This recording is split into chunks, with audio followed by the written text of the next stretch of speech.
and welcome to Saturday Night Vibes. Hey, I'm late. It's all me. I was stuck in traffic. Then we had technical issues. Anyways, beside the point. We're here. And those watching replay, thank you very much. Appreciate it. But sometime, hopefully, you can come here on a live stream and ask questions in person. That way we can, communicate, hang out. We got the #1 artist in the world, in the hobby, y'all. Sab Scales, the one and only Sab Scales. What's up, everyone? How you guys? So how was that, Sam? It's great. It's fun. It's you put me up there really high on the pedestal.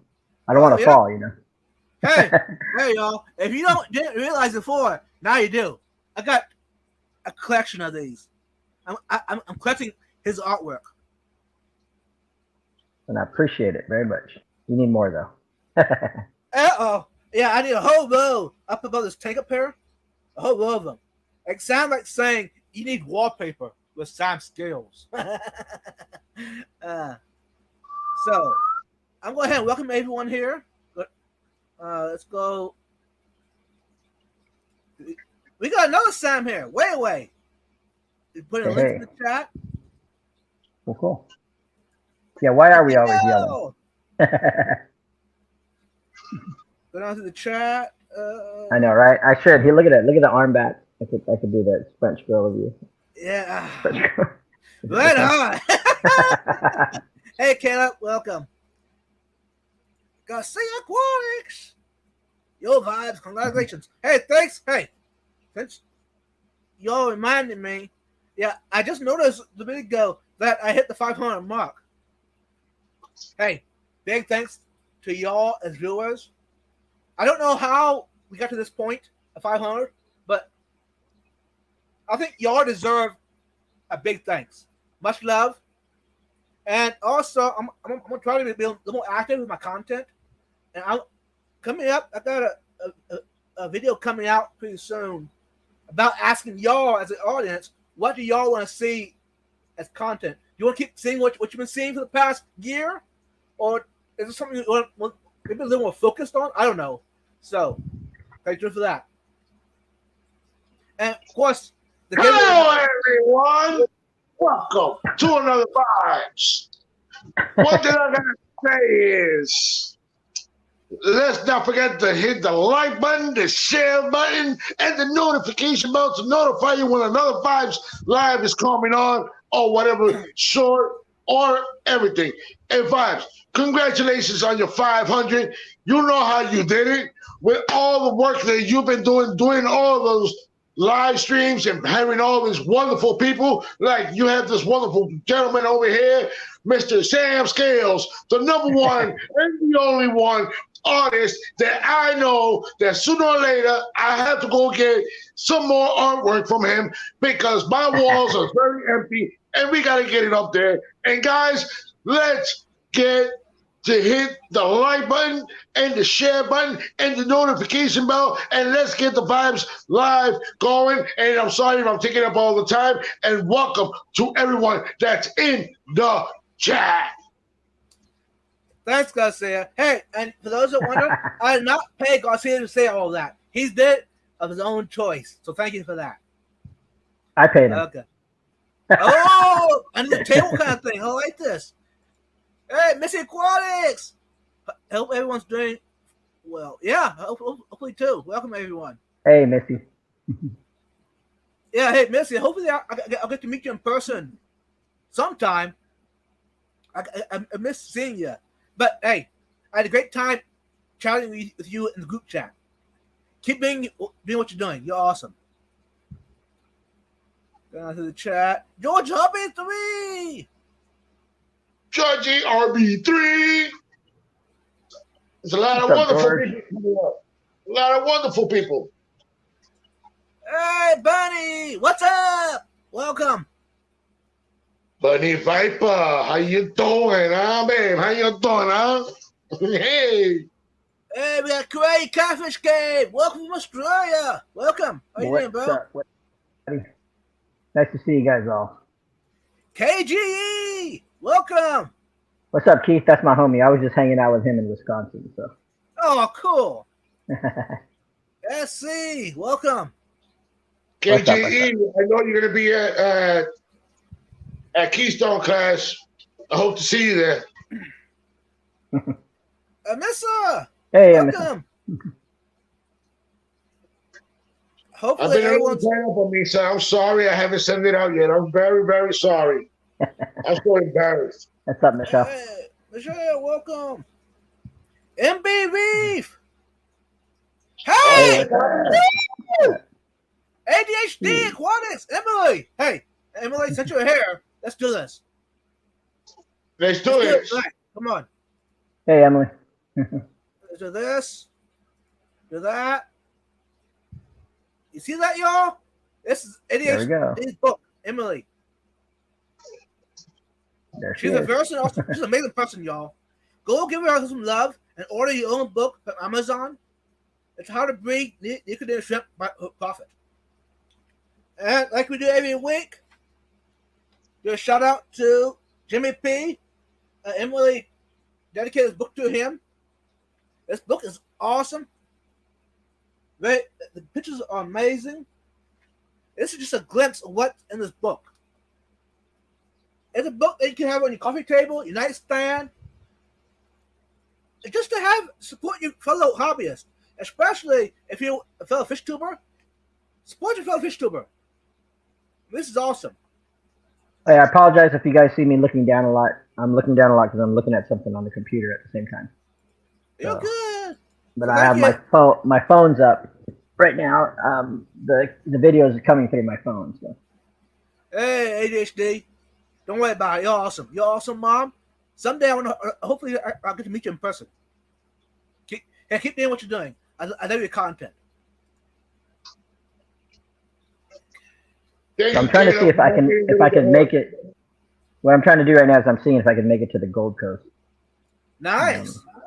But I have a lot of other things scheduled, so hopefully it doesn't conflict. But let's see. It looks like I'll probably be able to because I'm open from the middle of October into the 1st of November. So we'll see. Yeah. If you don't mind helping Emily out, y'all, for those watching, put in the chat if we say anything that's really important. Put in the chat, that way she can catch it. Hey, Emily. Maybe closed captioning for ADHD. Yeah. How you do that? I don't know. You just have to type it in, I guess. We don't. Right. We don't have the option. Right. How's it going, MB? Nice, ADHD. Got a water today. Oh, hey, which one? But since you can't hear me talking, I guess I'll have to talk to you later. Hey, Dad, get Aquatics! This kind? I like it. This should be done by Pennsylvania, by Keystone. Nice. This is a Jardinier arowana. And where do they originate from? This is the Australian arowana. Okay. This one's legal. Nice. And what size tank would you recommend for something like that? What's up, Danikin? For something like that, at least 150, preferably 180 to 240, because those things get like 30 inches and they can jump. Hey, Carl Works.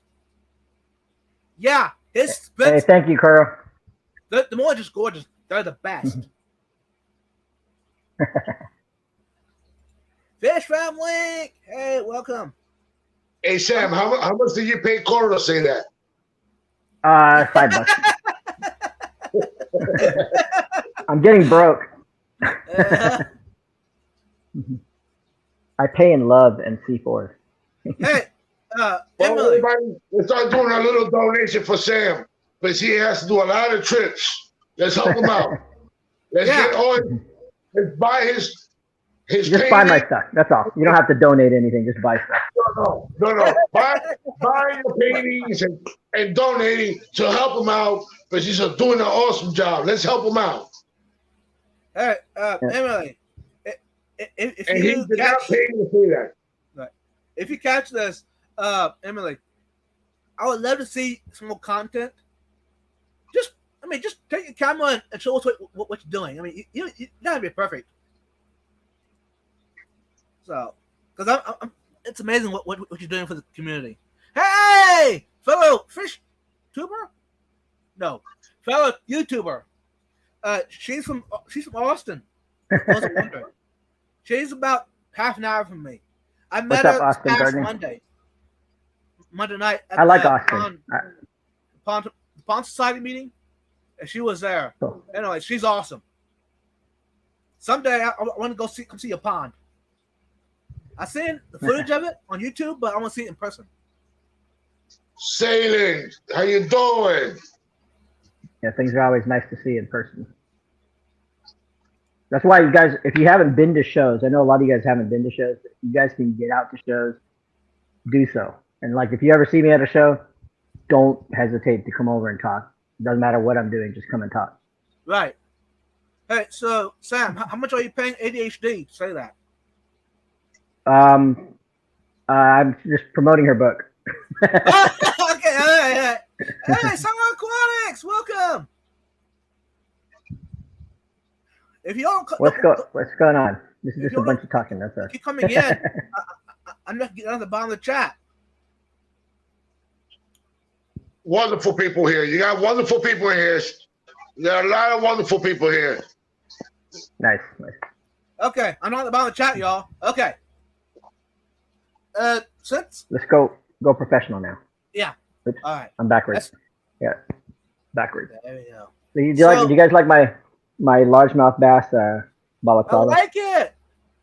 It resembles. That looks like a peacock bass, son. I don't know. I have a peacock bass one too. It doesn't look like this. It has a little red in it, gold. So what really got you into to doing some artwork and then being in the fish hobby, Mr. Sam Scales? What got me into the hobby? The hobby was like it came to me. I started keeping fish when I was like probably 6 years old when I first moved to the United States, and I just naturally gravitated towards fish after I saw them in an aquarium. So I won't say that anyone really introduced me to them. I kind of discovered them on my own. And then I asked my parents, I said, hey, can I get an aquarium? And they were like, a little hesitant. And they're like, okay. So we went to this place. You know what Costco is right now? Yeah. It used to be a place called Price Club. And they had a store inside of Price Club. There's a bunch of small stores inside. They had one in there called Price Right Pets. And I went in there and we bought for like $20. We bought a whole aquarium setup. Had a little box filter for the corner, and it had that beautiful Skittles rainbow gravel. That beautiful gravel. Beautiful gravel. And then yeah. And they had those, for lights. They had the fire hazards. The little fire hazards that you used to buy. The little incandescent light bulbs. You put two next to each other like this. And then you turn them up, and if the light bulb doesn't sit just right, it's gonna burn that whole cover down, melt it. Yep. Or if you put too high wattage, the wattage is only 15 watts. You go 25 watts, you start burning that whole house down. So anyway, that was my first aquarium, and I had immediately started breeding platies and swordtails. As soon as I put them in there, like obviously, I don't think anyone's really a fish breeder. We're just like fish matchmakers. None of us are breeders because we don't do any of the breeding. We just put the fish together and let them do it. Right. It would kind of be a little sick if we did it. So. That would be sick. When you try to breed it, it's not going to happen. You just put them in and let it happen. You just got to get the right species together, and you got to give them the right environment. And you still have to do that. Even as a professional breeder, you got to do that now. You got to give them the right environment, the right water parameters. So I moved on from there, and I started breeding egg-laying fish. I started breeding zebra danios. I noticed that they were laying eggs in the gravel, and at this point, I had already gotten sick of that rainbow gravel. And I changed it out, and I put my first natural gravel. I wanted it to look like the lake, or like the habitat where these fish came from. And this is, mind you, this is me at like 6-7 years old. So I pretty much was dedicated to biotope aquariums since I was young. I started learning. I bought books and books and books, and I could probably here. Let me just give you an example. Yeah. I'm gonna take my phone. See, that's why I put it on my phone so I can walk around a little bit. Oh, nice! Yeah. I like it. But let me see here. Hey, by the way, Sam, what's a biotope? Yeah. A biotope is a natural habitat, a true natural habitat, not just a habitat with plants and rocks and stuff like that, but actual something that matches the habitat of the fish, you know, so wherever they're from. So as you can see that this is about 1/4 of my collection. This bookcase it's 4 stories high, 4 levels high. Nice. Because that's a little messy in here, but it's 4 levels high. It's both sides full of books, and these are almost all fish and reptile books. So I like it.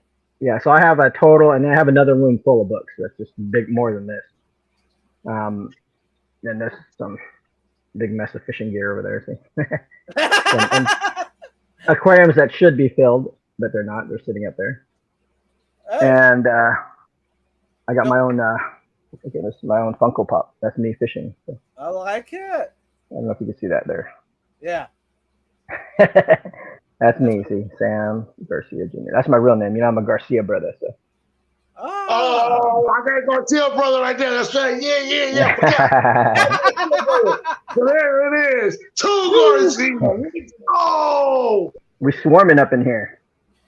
So anyway, that's just a little sneak peek. You know, I you'll like see it. on some videos I do later. I'll be going over a lot of the books I have and own. And one of the great things about this hobby now is that I've been able to befriend the majority of the authors that I admired that are still alive. You know what I mean? Cool. So that's good. So let's go back to my history. So I got that done. You know, I got the Hey, Linda. I got the breeding done with the Danios, and it was so delicate watching those little eggs hatch. It's so different than raising guppies or platies or swordtails or mollies. To watch a little tiny clear egg, have a little eyeball in it, and watch it hatch. And I would put these little eggs in little petri dishes and watch them hatch under a microscope. I had a really cheap microscope when I was a kid, but now I have a really nice one. So, went from there. Then I progressed after raising Danios. I started raising cherry barbs, and then tiger barbs, and so I was already like a budding like master breeder by the time I was 10 years old. Nice. Then I went to I had a pair of jewel cichlids, and as you know, jewel cichlids are fairly easy cichlids to breed. So then I bred those, and every step of the way, every single time I bred something, I would draw them. You know, I would draw them with pen and ink or make little illustrations, just like I had in my books and the early books. Because I already had a collection of by the time I was 10 years old, I had a collection of maybe like 30 books about fish. Wow. And, so my parents were pretty firm on knowing that I was going to be doing this kind of thing for a living, probably. You know? Yeah. At that point, no one knew that I was going to be an artist for a living. It was more of a side thing, you know. And I was supposed to be an ichthyologist. Mhm. So I like then, it. then after that, it's funny. I bred probably close to 20 fish species before I bred convicts, which is which is quite the opposite for most people. So And, I was going to ask you, did you do any hybrids? oh no. I still to this day I don't intentionally do hybrids. I have like kept. that.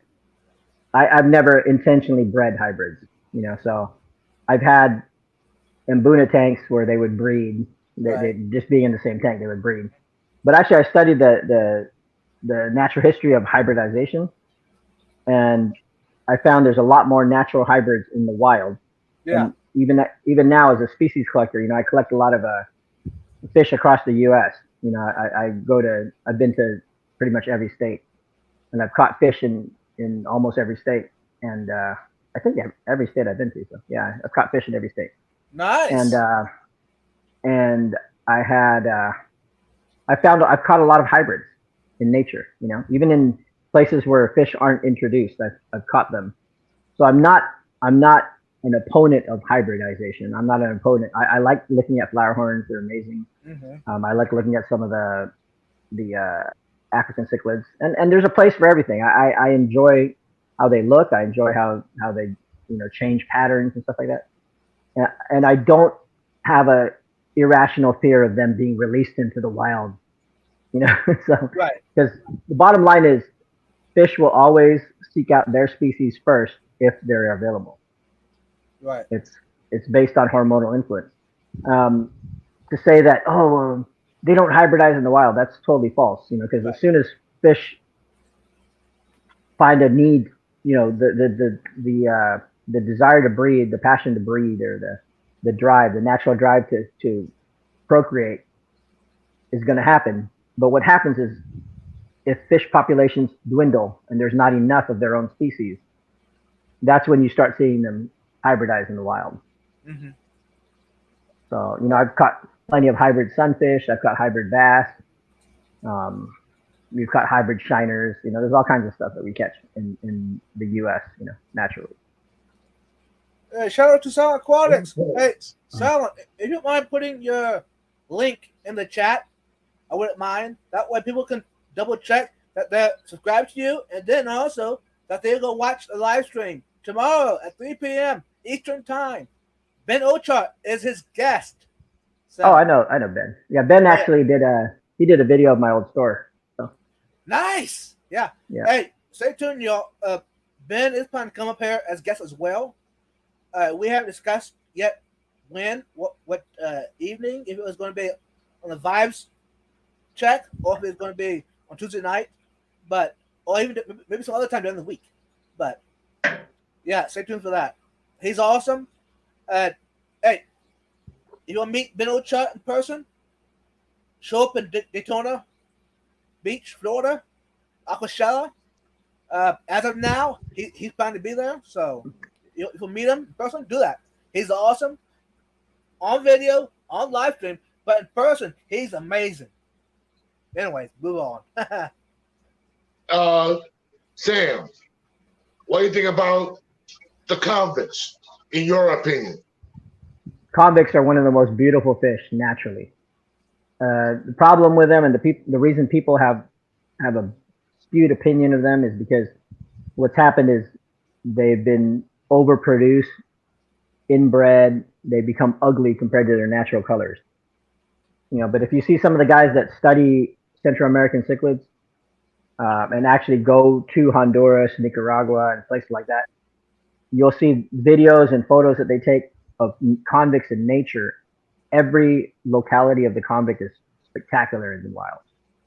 Like they have a different glow to them. They're iridescent. They have some have different variations of red. The striping is more bold. Whereas the majority of convicts you see in captivity are going to be these gray, like dusky blue with gray, kind of muddied out convict because they've been inbred so often. They've been inbred to their own siblings over and over. Hey, Jeff, Phelps Aquatics, welcome. What's up, man? Because I had some convicts and I gave it to my local breeder, but one of my big pink convicts that I had, she was so pink and you could see the lines and everything just perfect. And for like about a month or two that I haven't been over to his house, when I went. What's up, Steph? Hey, Steph from Spain, welcome.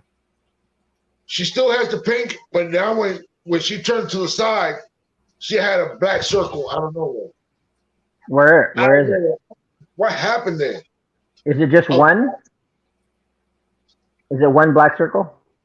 One black circle on one side. Okay, so that's a problem with nerve damage then. So she got nerve damage, and then it causes all of the chromatophores to darken out with melanin. So whenever you see that in the fish, sometimes you'll see fish with like a half black face or like black on the fins. There's two reasons that they can have those black spots. It's either going to be from nerve damage, like yours is likely, or Yeah. or from excessive feeding of astaxanthin, which is like a colorant, you know. So they put too much in some of these foods, and it causes excessive pigmentation, which always turns black. Doesn't matter if it's red coloration or yellow or blue. It just the excessive pigment turns black. So But it So was just so weird just seeing it because she was so perfect and pink when I had her. Took her over there. Then when I go over and see it, see all the babies, but he has over 2,000 pink convicts and black convicts now.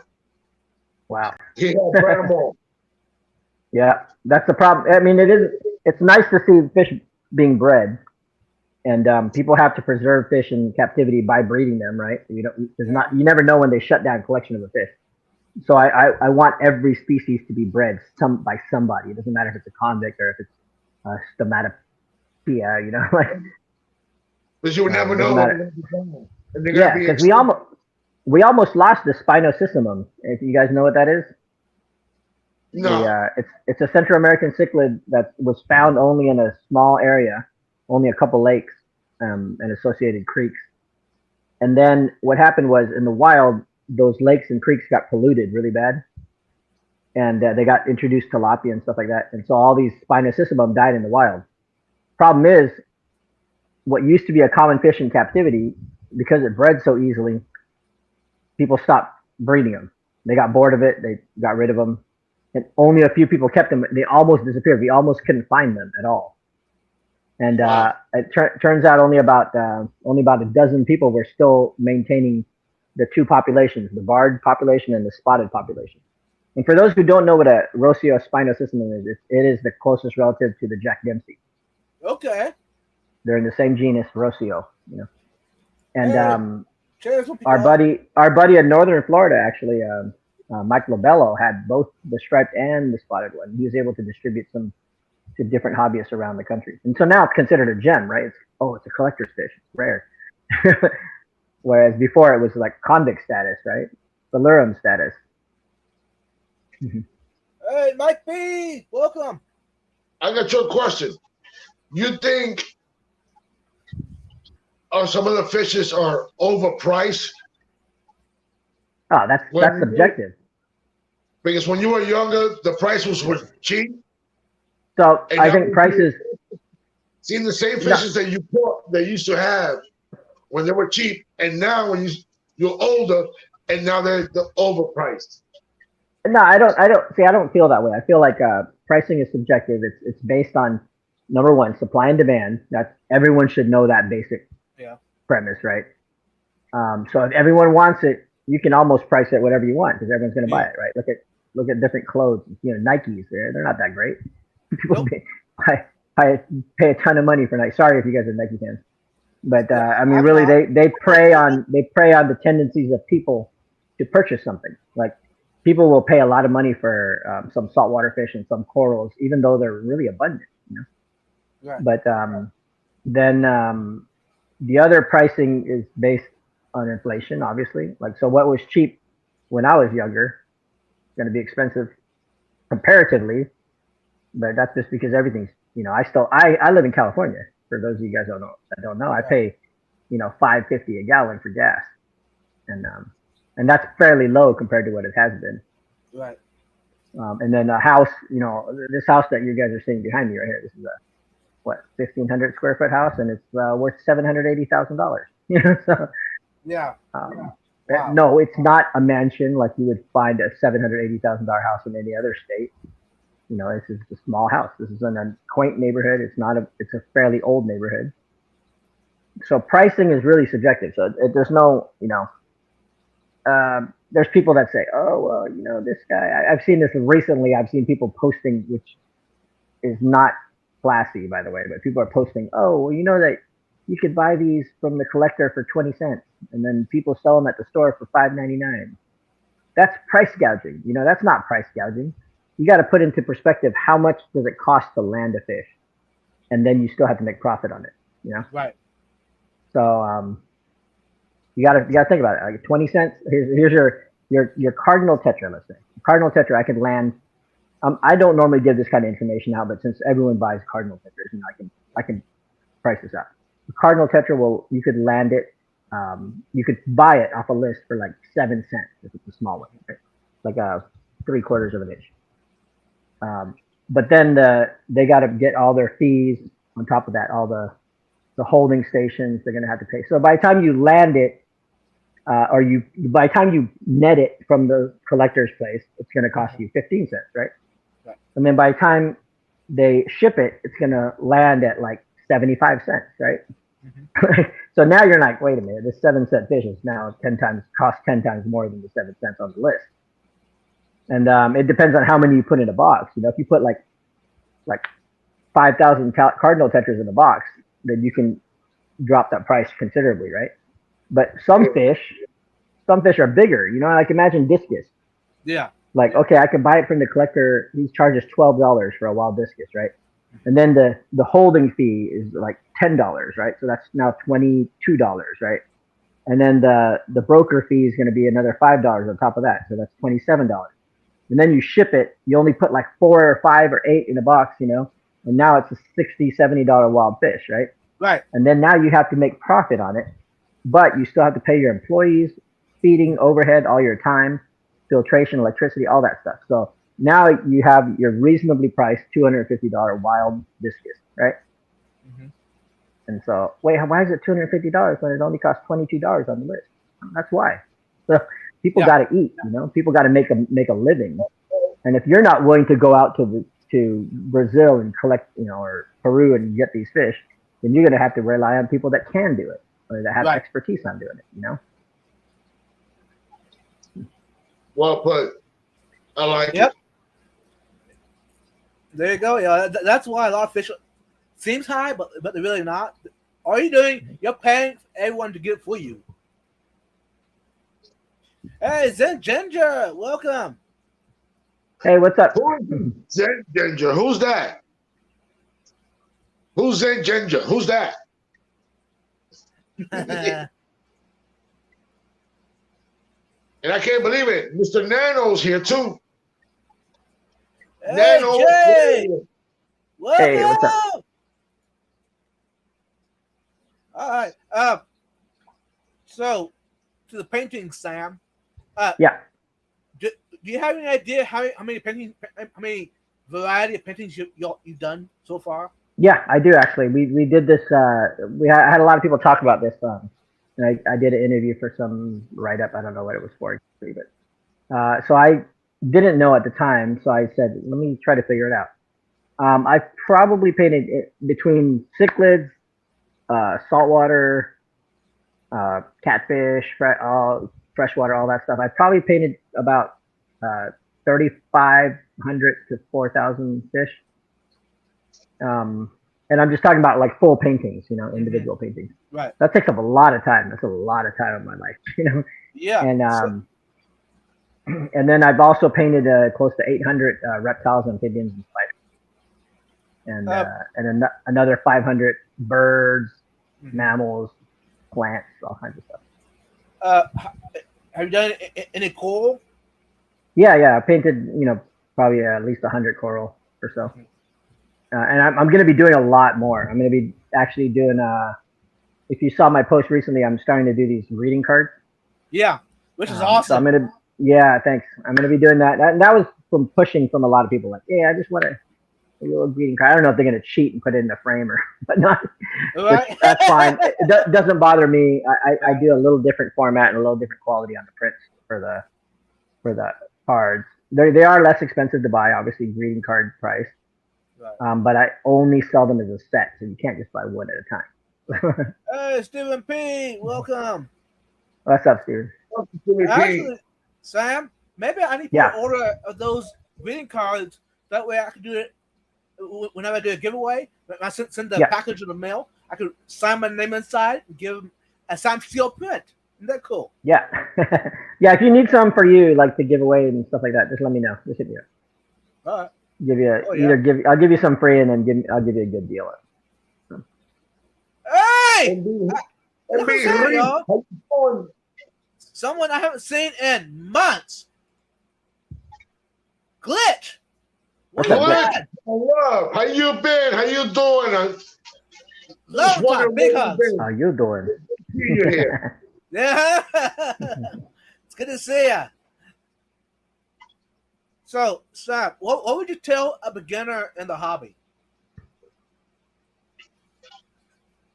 Get reptiles. No, I'm kidding. I'm just kidding. Hey, No. you're the wrong channel. Go to a reptile channel. I'm sorry. No, go. Here's what I got to tell. For a beginner, as far as getting started in the aquarium industry or hobby, Yeah. go on YouTube, man. Like, there's a ton of nice YouTube channels like yourselves. Like, they'll interact on the live chats just like you guys do, and a lot of the people from the Fish Fam, a lot of people that are in the chats right now. Get to know people, get to know different ways, and don't take everything as gospel, because like everyone has different opinions. I do things differently than a lot of the people that I follow, and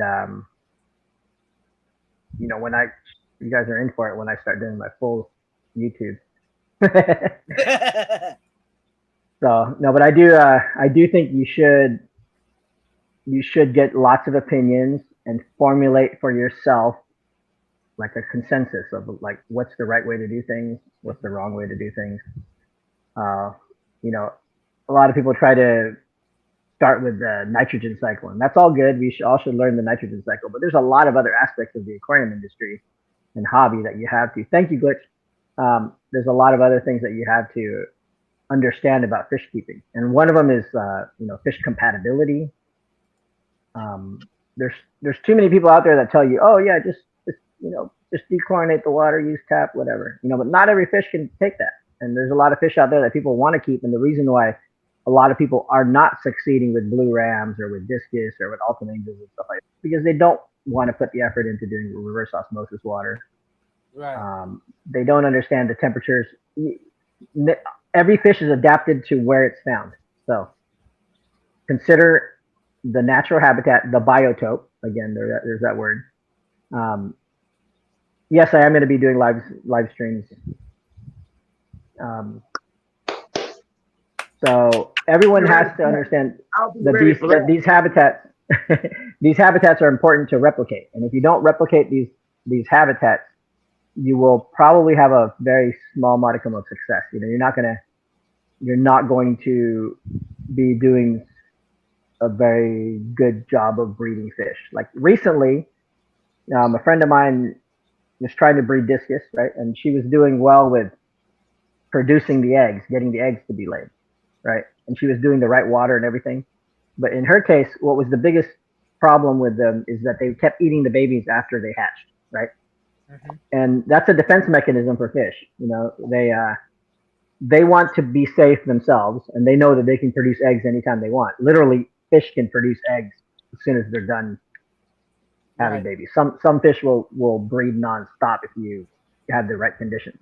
Mm-hmm. But we figured out based on observing the habitat that they were in, was that the tank was too small. It made them uncomfortable. They didn't feel safe herding babies around. So once the babies started swimming around and get to that stage where they're moving with the parents and eating off the body and stuff like that, the parents became very crazy, like panicky. So my suggestion was, we got to block out some of the sides of the tank if you're going to keep them in that tank. But a better move would be to put them into a 50-gallon tank rather than a 30-gallon cube, And hopefully that works. We'll see. I can just keep you guys updated. But yeah. So Sam, who is your famous artist? Who do you like the best?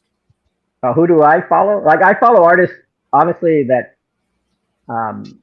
probably not too many people have ever heard of. So one of them, who actually is a very good friend of mine, I consider him a mentor and a very good friend, is Carl Peter Brespenkempen.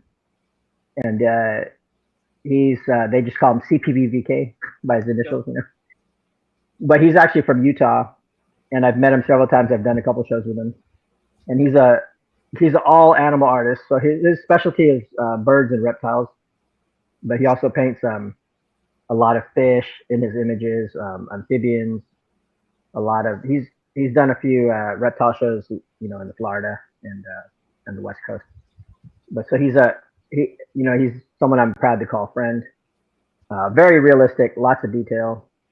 Then you got anyone that's into fish and fishing, they might know a guy named Ray Troll, and he has really comical. Yeah, Ray Troll has comical art. It's like so he's not a super realist, but I met him because I paint rockfish. I'm a huge fan of the rockfish of the Pacific Coast, and like him and I are like the only two people that paint rockfish because we love them. You know, there's other people out there like Amadeo Bashar who paints them for guides and stuff like that. But Ray and I like to paint rockfish because we're like obsessed with rockfish, and so we found a common ground and we became good friends because of that. Then there's Tel Hicks from the UK, who's another. I know I'm driving this reptile thing home, but he's another reptile artist. He's a home run every time. He's another reptile artist. I do have a lot of fish artists, people that I admire, and they're not all excellent artists, but they do stuff for the hobby. You know, well, like I said, I mentioned Amadeo Bashar. He's a Pacific Coast fish artist. Then there's a guy Mitsuhiro from Japan. He does more like digital art. You might have seen some of his work online.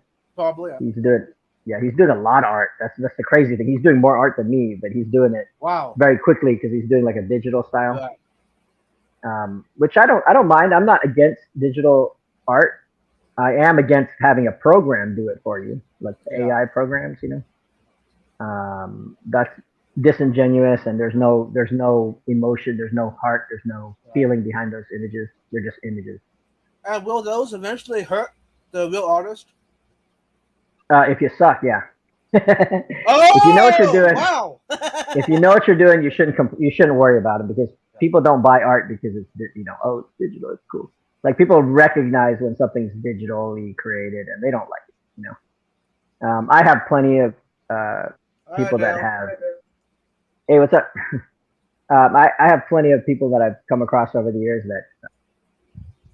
that have been anti-digital, but then later on I see them doing logos, and that's digital. So I think just stand your ground, be comfortable in who you are and what you do. Always try to improve. I tell my students, I used to teach art like to students that had learning difficulties or come from troubled homes and stuff like that. And my biggest saying that stuck with a lot of them, and today some of them are actually professional artists, was practice makes, and I always tell them, practice makes what? And then, people say, oh, better. No. I mean, practice makes perfect, right? They always say that. Practice makes perfect. But that's not true. Practice never makes perfect. I mean, no one ever has achieved perfection. So I tell them, don't think of it as practice makes perfect. Always think of it as practice makes better. Yeah. And always continually try to improve, because if you become perfect, then you have no reason to improve. And I don't think I've ever seen anything perfect, So back to the artists that I admire. I admire an artist locally named Lee Kromschroeder. Okay. And ironically, we had the same college art professor, and we did not know it. We just ran into each other. That's cool. And then the gem of Sri Lanka, his name is Gamini Ratnavara. He's also a San Diego artist, but he is known as one of the most famous people from the country of Sri Lanka. He does a lot for conservation, and he collects my art. He admires my work, and he got into painting fish because of me, Mm-hmm. Partly because of watching my work. He wanted to do something different. He was mainly painting birds and mammals and stuff like that. Yeah. And he's gotten really good at fish painting, some incredible stuff. He's already sold a fish painting for like $50,000. Nice. Yeah. And so, how soon is Sam Skills going to pass that up? I don't intend to. I don't want to sell $50,000 stuff. Yeah. If my art sells for $50,000, it's either going to be a big mural that's taken me forever, or I'm going to be dead and someone's selling it to get it. Right. So I mean, I'm happy in the 5 to 10,000 is my top end. I've sold $10,000 painting. Mm-hmm. I've sold a couple over 5,000. Right. And Hey, I want my Jeff art King. accessible to everyone. Right. What's up, Jeff? Everybody in the chat, if you don't have Sam Scales artwork, purchase them. You won't regret it. Get them. Get them. Thank you, Get them. please. Hey, Shark fan, welcome. What's up, Sharkman? Trash Cat, welcome. Trashy Cut. Hello. Red Laser. Oh, everybody's Hey, here. Pet Sonics, welcome. Yeah, because of you. Sure. Uh-oh. I appreciate it, guys. I mean, I seen people coming in. I like that. So, Sam, have you ever set up an aquarium that matched your painting? Yeah, I've actually done that. I've painted habitats, and then I've decided to, try to recreate it with real stuff, and vice versa. I've set up aquariums and I've used them in my paintings. Sometimes just to get the lighting correct. Like if I'm painting branches, I want to make sure the shadows are correct. Mm-hmm. And like, for instance, let's go back to that arowana. So, I want to make sure the shadows fall on the right. Want to make sure that the shadows fall on the right. And this is not anywhere near done. This is like 50% done. But I don't want to have the shadows wrong, so sometimes I'll set up a similar looking branch. This is actually a branch that I own. So this is cool. I have this branch in one of my rooms over there. Yeah. And so if you get the shadow wrong, then someone's going to criticize it eventually. But hey, I appreciate that, Sam. That gave me an idea as well. For those that don't know, I used to be an artist, but I've kind of dropped it since I got into the fish hobby. Why? The fish hobby kind of took my, I guess you could call it like a stove, the front burner. The art got pushed to the back burner. Yeah, but check this out. You can put it. You can combine the two things. Like, look at these guys. Look at all these aquascapers. That's another media for art. Right. And that's incredible. Like if you go to Aquashella and at the Keystone Clash, you'll see these aquascapers. Right. They're doing some incredible, like paintings with substrate. With rock, with gravel, with sand, with the sticks, and the way they put them together. And actually, one of my favorites lately has been Shelby from Garden of Eden. So yeah, he does some incredible aquascapes. Hey y'all, hey mods, you want to put in the chat links to Sam's? Do you have a website for your? Yeah, art? I have scales.com, but the problem with scales.com is that it's so much work to continually update things on there. So I prefer for people to reach out to me directly on either Facebook, Instagram, or just message me. Hey man, I have two pages on Facebook and I have 2 pages on Instagram. All right, cool. And respectively, my name, and then the other one is Scales Nature Artist. Yeah, so make sure you go order yourself some paintings, add to your collection. Hey, by the way, Sam, another reason that my artwork got put to the side, if it wouldn't have, I wouldn't have this on my wall. You see. Just get them in some, go out to Michael's and get some frames when you find them on sale, and pop them in there. They'll look nicer. Thanks, Fishround.link. Thanks for being here. Hey, for those that don't know, I know it's late. I know y'all, but hey, let's do this advertisement. Advertisements are how we pay for YouTube and videos content.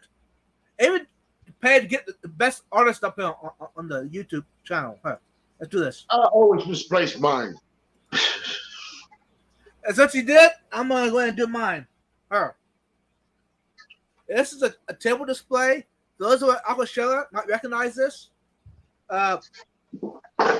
Whatever picture you want for the background, your channel name, there's QR code that would give you people all your info, Instagram, YouTube, Facebook, email, that they get hold of you, and also Fisherman.link as well. And if you're there and people ask you about it, you can tell them all about it. Fisherman.link is an awesome website. It's a place where 90%, 85% of YouTubers are on, and a badge that you can wear when you go to fish conventions, thought swaps, club meetings, whatever. People can find you, all your info. So shout out to Fishon.link for supporting the hobby. You rock, keep it up. Yeah, I've got to get mine too. I got to get mine because, like, I want to wear that Aquashella and NRB and Reptile Super Show, all that stuff. Right. It's awesome. There you go. For you guys that don't know, Aquashella moved from Orlando to Daytona Beach this year, so it's going to be a great show. It's going to be big. It's going to be huge. So it's 2 rooms full of vendors. And you plan to be there as a vendor? Not only as a vendor, I work for Aquashella. So. Hey, we got an Aquashella worker here, y'all. Woo! Hey, Chris Aquazone, welcome. What's up, Chris? Okay. Moving on. We gotta get this live stream going, huh? Yeah. Whoa. Before you keep it going, what was that you work for Aquashella? Yeah, I'm one of the the show designers for Aquashella. Not bad. Nice. Good. Now I heard it right. So, Sam. So I come in, just so you know, I come in early to Aquashella, set up from empty rooms. We set everything up, and then I leave late, like one of the last people to leave the show. We'll make sure everything's out of there. So what's the best part of Aquashella, Sam? Oh, just the people. It's I don't, if I make good sales, I'm happy, and I get to meet a lot of people that I read their articles or like watch their channels. I've been able to work closely with Corey from Aquarium Co-op, Zenzo, also Dean Tweedale, Coralfish 12G, a bunch of the biggest names. I've worked with Joey from DIY. I did a show with him in Sacramento this year too. Nice. And there's a lot of people like Lisa LaCree. People forget that she's such a big YouTuber because she's more of an art YouTuber than an aquarium YouTuber, but she is an aquarist. And a lot of up and comers. Like and definitely, I can't forget Chattanooga Ed. He does a lot for the YouTube community. So, what can people expect from you in the future at conventions? Me. Yeah. Just me getting more and more fit. Whoa! Hey, if you all want a picture with Sam Skill, I mean, the next rock. Moving. We're not going to that point. Anyways, hey, next point, y'all. Garcia. Hey Sam, before we do that, hey Sam, when I see you in Daytona or in Coral Springs, get ready. We're gonna go on the drift boat and we're gonna be catching some fish. We'll get some fish. That's the boat that my son, we're gonna go on the Blue Heron drift boat. That's the one that my son is he's the first mate on that boat now. Nice. How big is that boat? It's a big boat. Big boat, yeah. So I'll have to go out. They got about like 40 people on one side only fishing. Yeah, no, so it's like a little half day boat, like a local half day. Yeah. We have to bring my friend Mark along because he's the one that helps me out. No problem at all. Hey. You can look it up. Blue Heron Fleet. And you can see all the pictures there and everything of all the fishes they catch. I'll take a look. I'm sure that's all fish that I'd love to get. So. Hey y'all, this is in history. This is a piece of history. This is Sam Scales. He's drawing an art. Let's see. I thought I had it here, but I don't. Anyways, it's a Phantosas. He's drawing it there on the spot. I mean, he was fast. It was like wow. And I'm blessed to have it in my possession. I don't know how that happened. So, thanks, Sam. Anyhow, back to what time is it, Garcia? It's time for the Vibes Check. Woo! This is gonna be good. Change the background. We gotta get this on a roll, y'all. Hey, if you got a question for Sam, put it in Look the at that chat. water. Hey, by the way, Sam, where is this taken at? What's that? Yeah. Where's this picture taken from? Any idea? Oh, is this one of my pictures? No? Yeah. Oh, this is probably Imperial Beach. This water right here shares space with Mexico. So this is the most southwesternly beach in the United States. Right next to the Tijuana border. I mean, probably it's. I mean, if it gets there, yeah, probably. This is over in Florida Beach. Oh, that's a Florida beach. Oh, I thought that was one of my pictures. Yeah. So this shares water with Puerto Rico. Yeah. Yep. And this is close to Garcia too, as well. I mean, this is actually this right here. It goes to Daytona, by the way. For those that wondered. So here's the thing: what happened with Daytona? I found a pier that I really liked over there. Yeah. And then that hurricane that came last year, Yeah. they wiped it out. Woo. It wiped out the pier. Yeah. Wow. Yeah. So sad, man.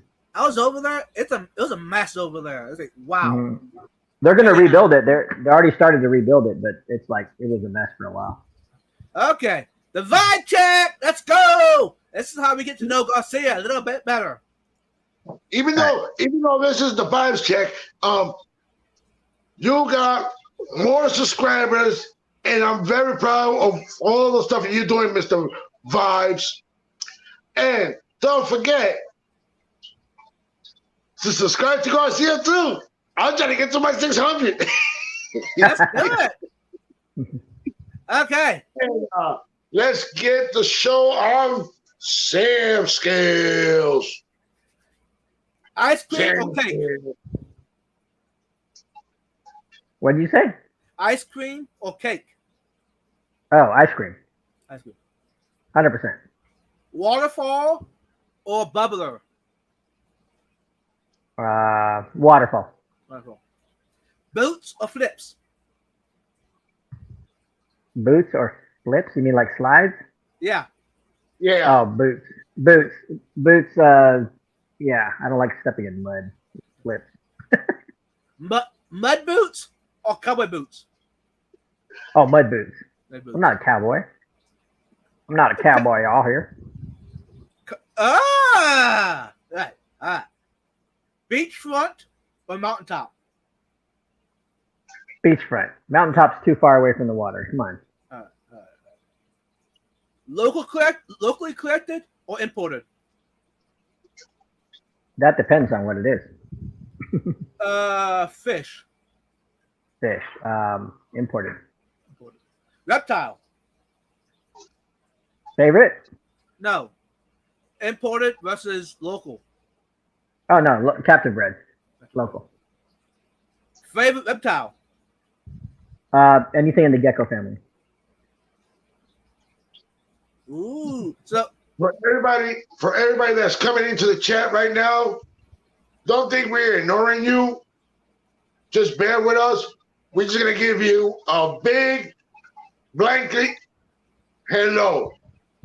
We try to deal with Sam Scales.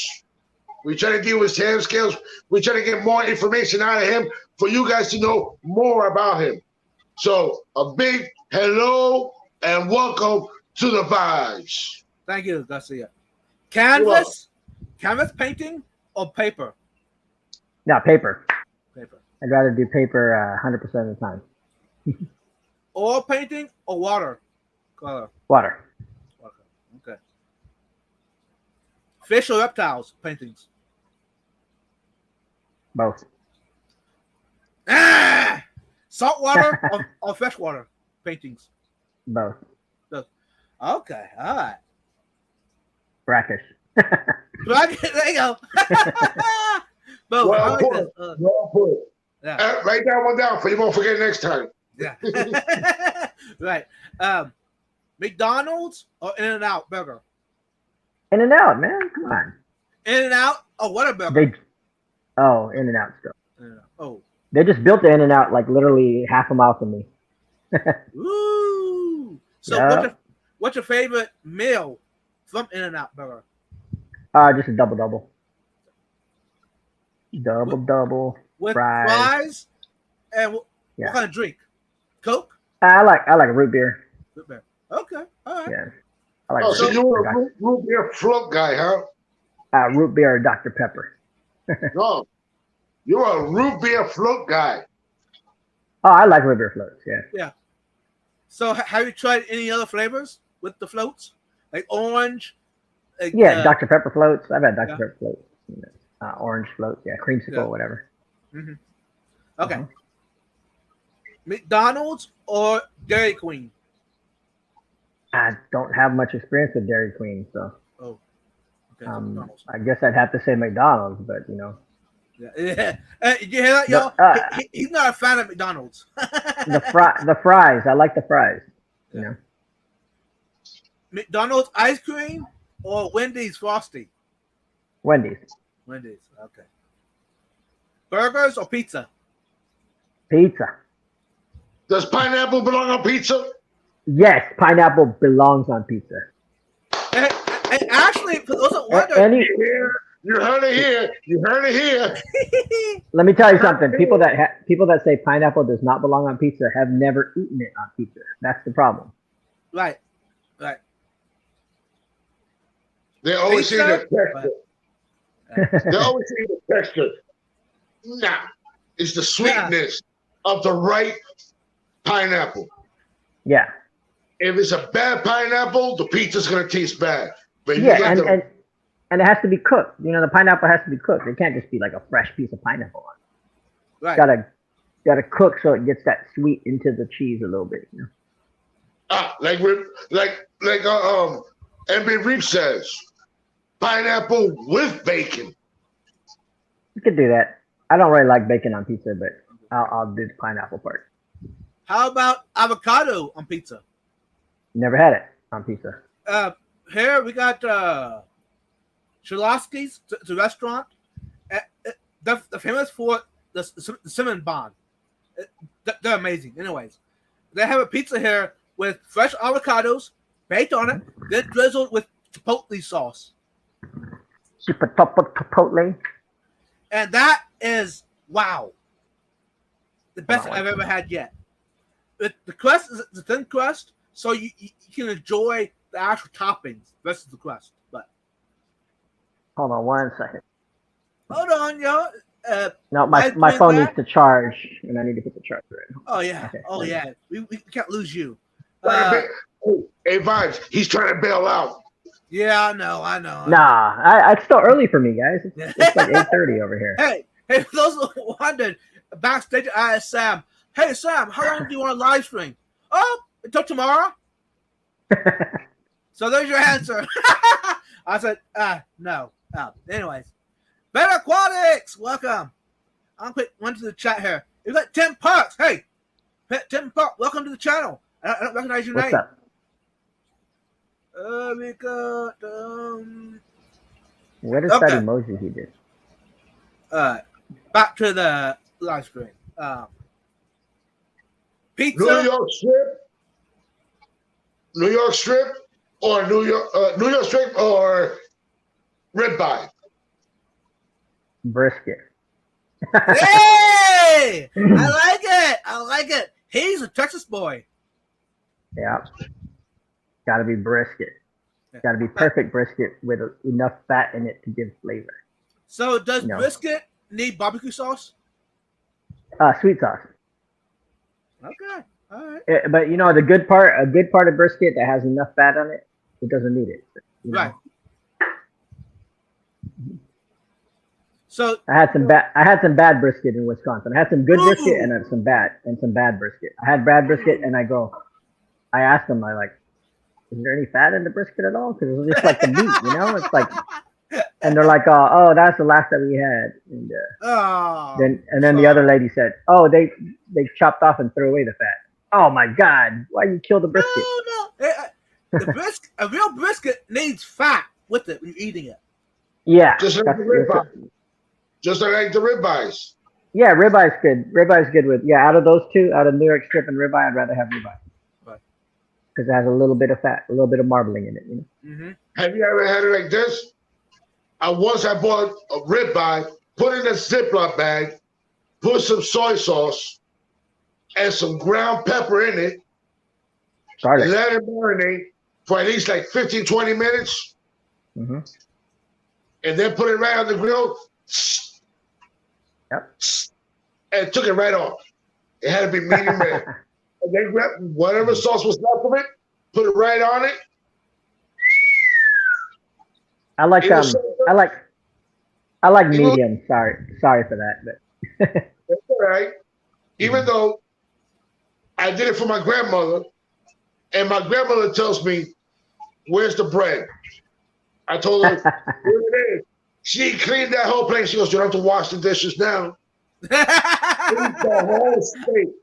Usually, she made 1, 2, 3 little pieces, and that's it. Ate the whole thing. That's how good it was. She liked it, and I like with my steak at the end. You know, once the steak finishes off the heat, you got to sprinkle the salt. Got to bounce it.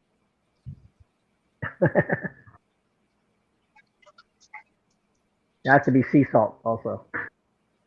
Yep. Right. If you don't have sea salt sprinkled off the forearm, what's up, Mark? Hey, Mark, welcome. Pizza or tacos? Pizza.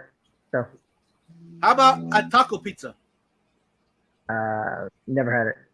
It basically having a taco, but instead of a taco, it'd be on a pizza. Oh, The taco. I've seen like the Taco Bell one, or Yeah, yeah, I've had that. That's it's all right. Huh? it's just a taco. I like burritos. Burrito, burrito, burrito. A California burrito is better than a carne asada burrito. What do you think about the McRib? No, I don't like it. No. It's fake. It's not real meat, man. Chick-fil-A or KFC? I just had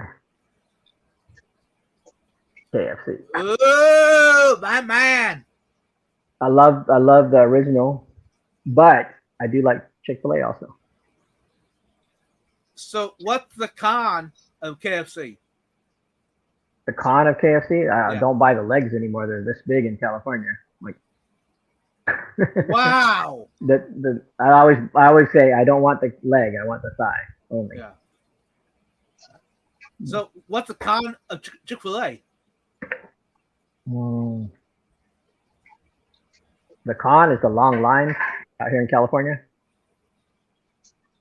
and but another pro for Chick-fil-A is whenever they have that peach, what do you call it? That peach icy or slushy? Yeah. Yeah. Oh my God, that's so good. Peach frosty, I think they call it. Something like that. Yeah. Yeah, that's amazing. Favorite DIY store? Favorite DIY store? You like walk-in store? Place that you would go or recommend for? Okay, there's two. There's one place locally. If we're talking about San Diego, it's Pet Zone. Roger, my friend Roger, I've known him since he was a little kid, and he grew up, and he has his own store now. His dad has a store that sells like monster fish. He sells all the aquascaping stuff, and he does really well. So that's my favorite that I actually go to buy stuff. And then there's Pet Kingdom, a huge store. My other friend owns it. It's the biggest store in San Diego, 10,000 square feet. It's got a lot of stuff. But the best store I've ever been into for aquascaping supplies, ADG in Houston. Impressive. I like it. That is a phenomenal store. That's a store that's built very much like they do in Europe, and Japan. Yeah. So it's kept clean all the time. You don't have dirt all over the place. No spiders. What's up, Fish Frenzy? Hey, Fish Frenzy, welcome. Okay. I don't think I asked you this question yet. Favorite fish? Favorite fish? Whatever fish I'm painting at the moment. That's always my answer for that. It's whatever I'm painting at that moment. So if I am painting this right now, then the Giardini arowana will be that. If I was painting my favorite reptile, if there's painting a Gila monster, that's my favorite at the moment. Let's see here. I might have some more here. Oh, here's one for you. Do you know this fish?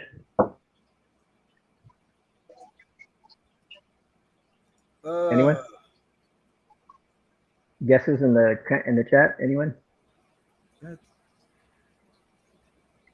Is that a convict? No, I've already painted convicts many times. Is that Severum? It is a Severum, but do you know what species? This is not a common Severum. This is one that most people have never seen. Somebody saying a red Severum. No, not red. So I'll just give it to you guys because a lot of people probably have never seen that fish. It's called Heros liberifer. Okay, yeah, I haven't seen that one. So, yeah, liberifer. So it's a rare one. It's starting to show up in the hobby a little bit. Fish Frenzy, can you do me a favor? Can you email me? There you go. Please email me at GarciaAquatics@gmail.com. Please email me. So since we talk, is that Geophagus or is that a threadfin? Satanoperca daemon. Okay. So talk about Severums. Sam, how do you feel about people calling the Severums a cheap discus? No, they're not even close. They're not even related. All right, guys, you heard it from the best person in the world.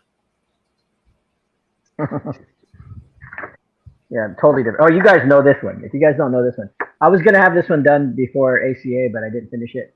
But it will be ready for the Keystone Clash. You ready? Yeah.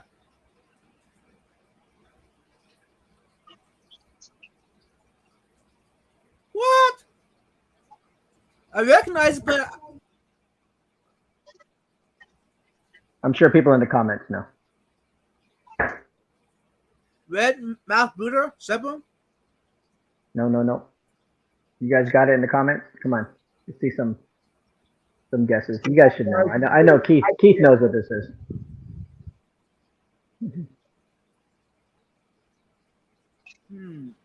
Zen Ginger should know. Come on, y'all. Help us out. Who's on there? Who's on there listening? Give us a guess. You guys know this fish. So Zen Ginger's not right? No. What did she say? It's a red mouth brooder Severum. Oh, the other one is. The other one was. Yeah, the other one was. It's a mouth brooder Severum, but it's not a red. It's called liberifer.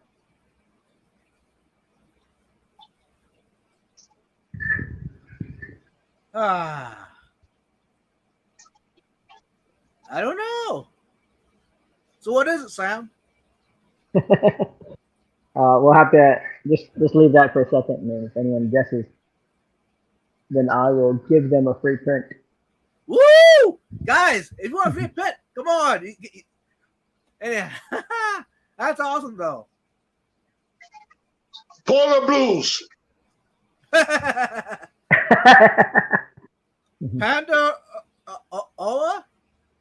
Oh, there you go. She got it. She gets a free print. There you go, Zen. Yeah, Panda Uwaru. She spelled it wrong, but she got the right thing. Yeah. And where do they originate from? This is Uwaru Fernandez Yapezai, and this is from South America. This is a Panda Uwaru.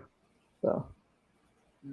Are they available, easy to get a hold of? Or no. They're starting to be. They're available, but they're expensive. They're in the $60 range, roughly. Yeah. So, would you recommend them over discus? I mean, they can live in similar conditions like discus. They like soft water. So, I don't recommend one over the other. That's all for me. Recommending a fish is like, telling me, what should you name your kid? Or what should you put on your pizza? You know what you like on your pizza. Pineapple, of course. Whoa, he's back to that pineapple thing, y'all. Hey, Subway or Jersey Mike's? Jersey Mike's is good, but it doesn't have enough variety, so Subway. So what's your favorite sub at Subway? Probably sweet onion chicken teriyaki. Okay, yeah, that's pretty good. Yeah. They used to have a flatbread one, like a panini type of Yeah. pesto, spinach pesto, and I used to love that, but then they canceled it. So I don't know. Huh. Favorite breakfast? Favorite breakfast? Yeah. Belgian waffle, whipped cream and strawberries, scrambled eggs with cheese, cheddar, and a couple strips of bacon. That was my breakfast this morning. Ooh! Since we're talking about waffles, Waffle House or Denny's? IHOP. IHOP. Hey, he knows the good. I can't choose Waffle House. I don't have a Waffle House in California.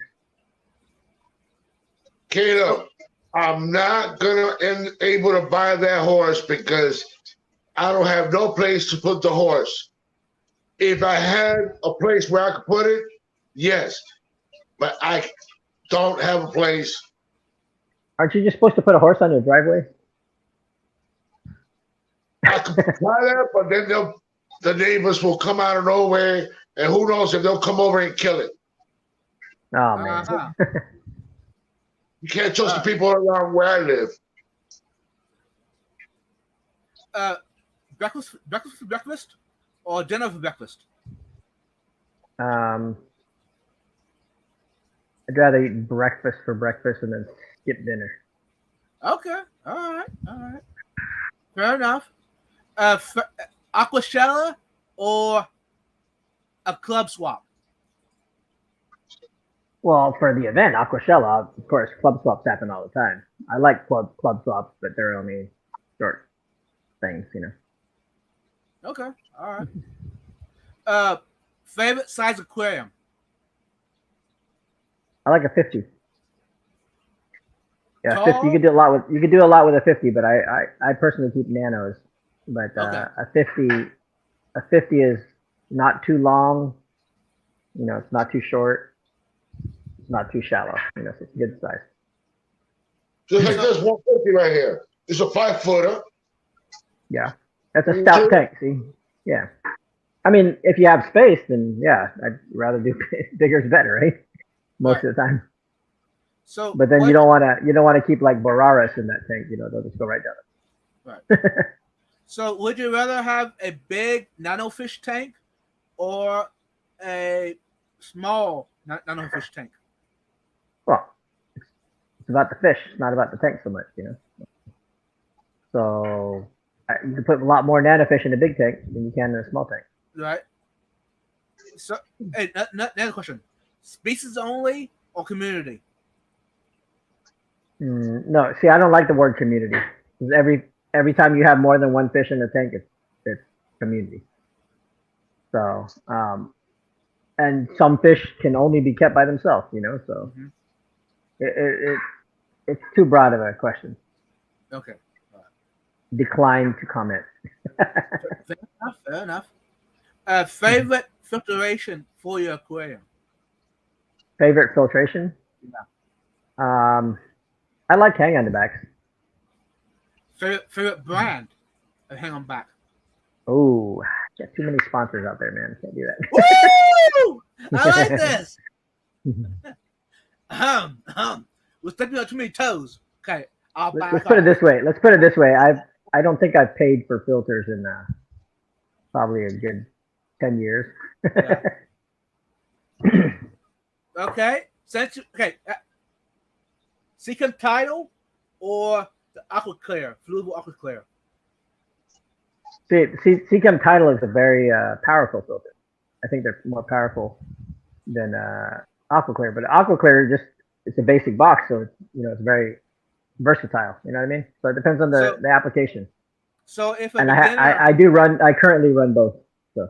So if a beginner was getting in the hobby and had both options, the Seachem Tidal or AquaClear, the same price, what would you recommend? I say what kind of fish do you plan on keeping? Guppies. Then you don't want a title then. There you go. We got some great people here, and everybody else that's coming in. We got Hey! Eduardo, and we got Big Tank Hank. It's what's up, welcome to the Vibe Show. And Yellowstone, welcome y'all. I appreciate it. Hey, like I said before, if you got questions for Sam, put Vibes Aquatics in front of it, and either one of us on panel will catch it. Thank you for that. Back to the aquariums. Let's get back to the aquarium talk. Favorite substrate, or is that too broad of a question? It's broad. It depends again. Substrate depends on what you're keeping, you know. So, but I mean, if a general substrate, I would use sand over gravel, you know, over soil, and because you can grow plants in sand, you can keep almost any fish over sand, but you can't, you know, you can't keep some fish over soil, and you shouldn't keep some fish over gravel. So it's a sand win. Yeah, sand. So, biotope. You already know the answer. Or high tannins. Well, I mean, those are interchangeable, right? You can have all of those in one. So obviously, if you guys don't know, I am the U.S. representative for Biotope Aquaristics, which is an international group of biotope experts. And I wrote the original definition of biotope. So. Hey, welcome, Orchids and Endlers. Welcome. What's up, Orchids and I also work for Orchids and Endlers. I also work for a company that you definitely should know called Endler Art. Nice. Favorite fish tuber?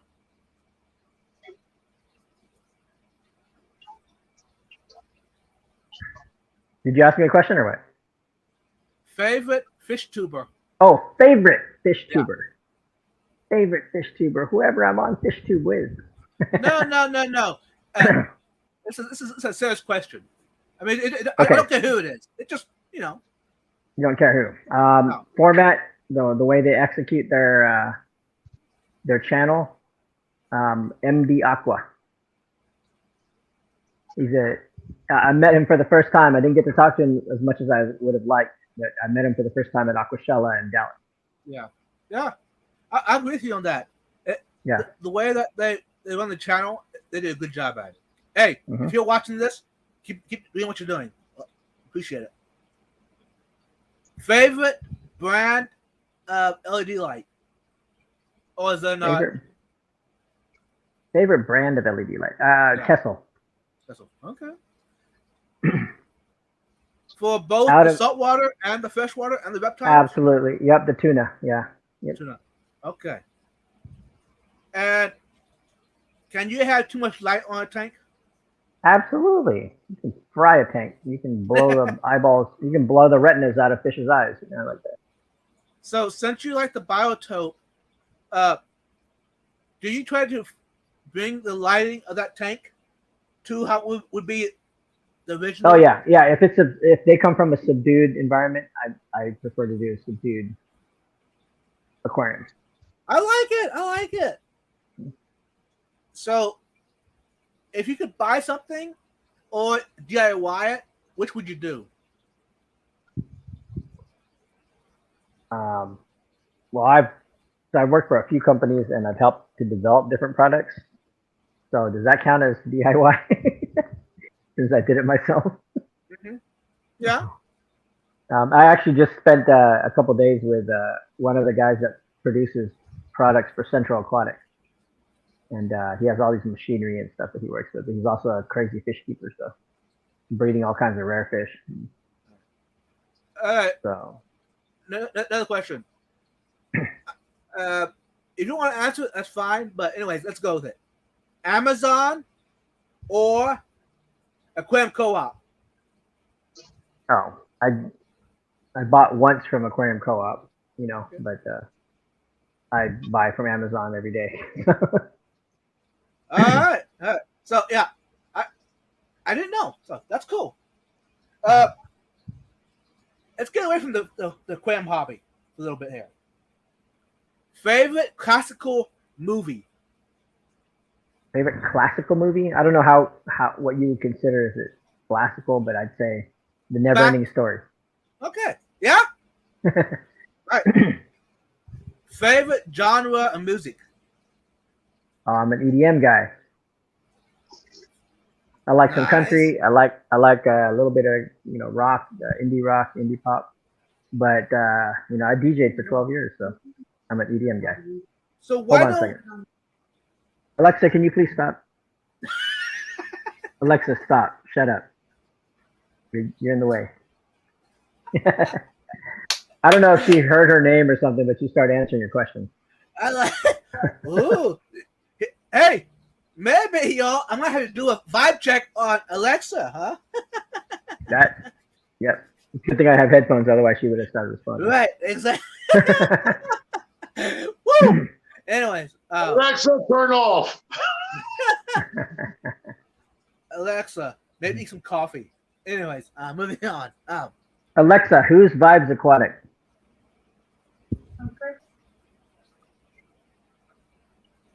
Oh, I guess you're Adidas Fresh Vibes.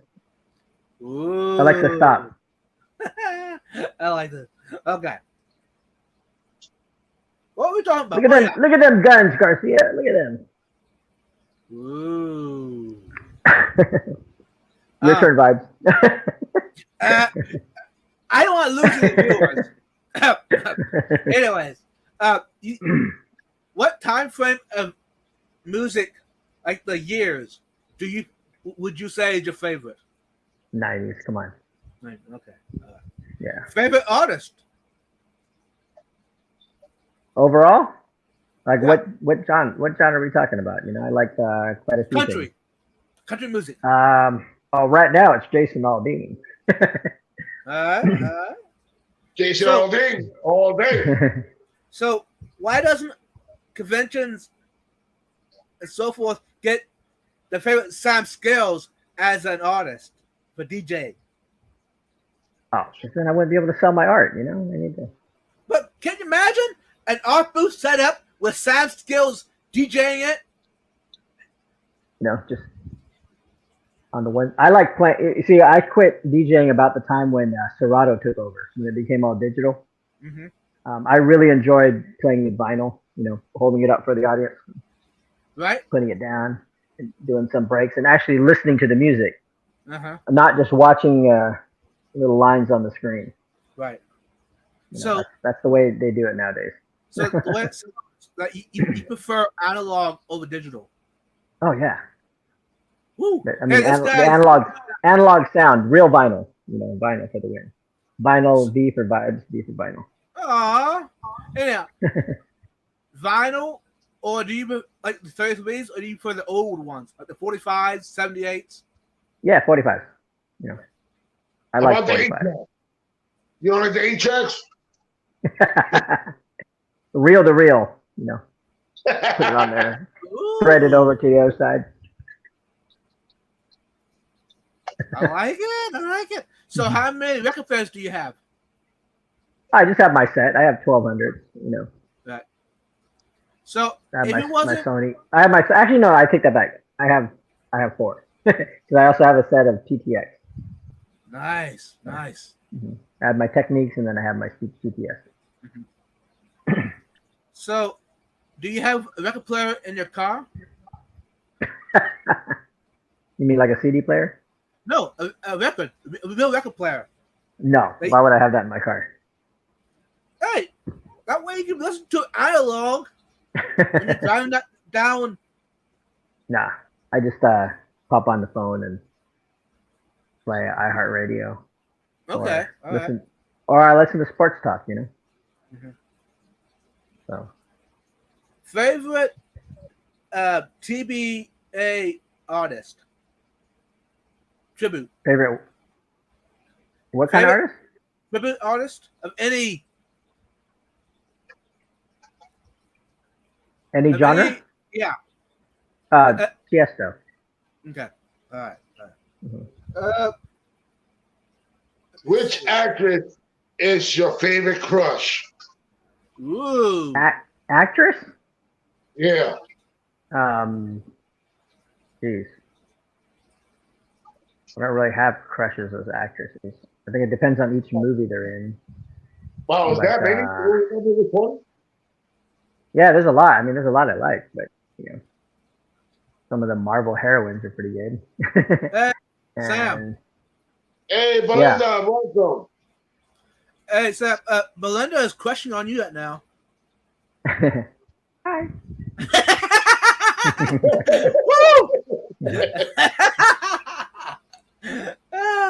Okay, Sam. If you could star in a movie, what movie would it be, and what part would you play? Play gangster, I don't know. I wouldn't mind playing some sort of a superhero, but there's Comic-Con going on right now in San Diego, so it's crazy over here. So the other day I was fishing, and then at the ferry landing where the ferry boat goes across the bay, and I counted like 25 Spider-Mans, and quite a few Lokis, and there was a Groot, a couple Aquaman, all these people dressed up, just going across the bay. And I was fishing, of course.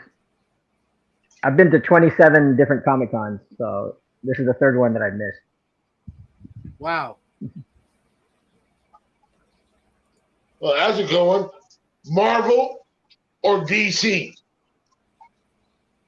That's a tough one, man. I'm going to have to go with Marvel. But my younger brother, who lives in Dallas, is an artist for Marvel. So. Oh, nice. Nice. So, Sam, what is something about you that people would be surprised to know about you?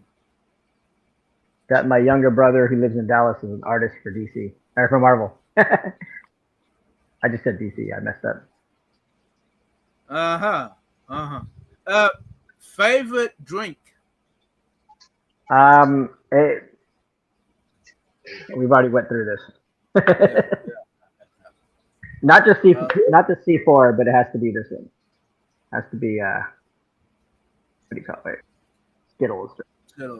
So tonight's sponsorship is by C4 Skittles. Thank you for supporting the live stream. Hopefully they pay me. Or Warner Brothers. Disney what? or Warner Brothers? Oh, Warner Brothers. Disney or Warner Brothers? Warner Brothers. Warner Brothers. Oh, you do it? So, Sam, if you could star in Titanic movie number 2, what part would you play? I would play the Aquaman. Just coming up, saving people. Okay. I like it. I'd save people off the Titanic. Or I don't know what would it happen? Would it be the same thing? A ship shrimp on the brain. A ship sinking, or would it just be like 3 hours of a ship sinking? Yeah. I guess I would be the artist, right? Painting you like one of my French girls. I heard that. Well, anywho, moving on. So you mentioned that. Would you say yourself as an extrovert or introvert? What do you guys think? I think anyone that would call me an introvert is not familiar with who I am. So yeah, it doesn't know you. Yeah.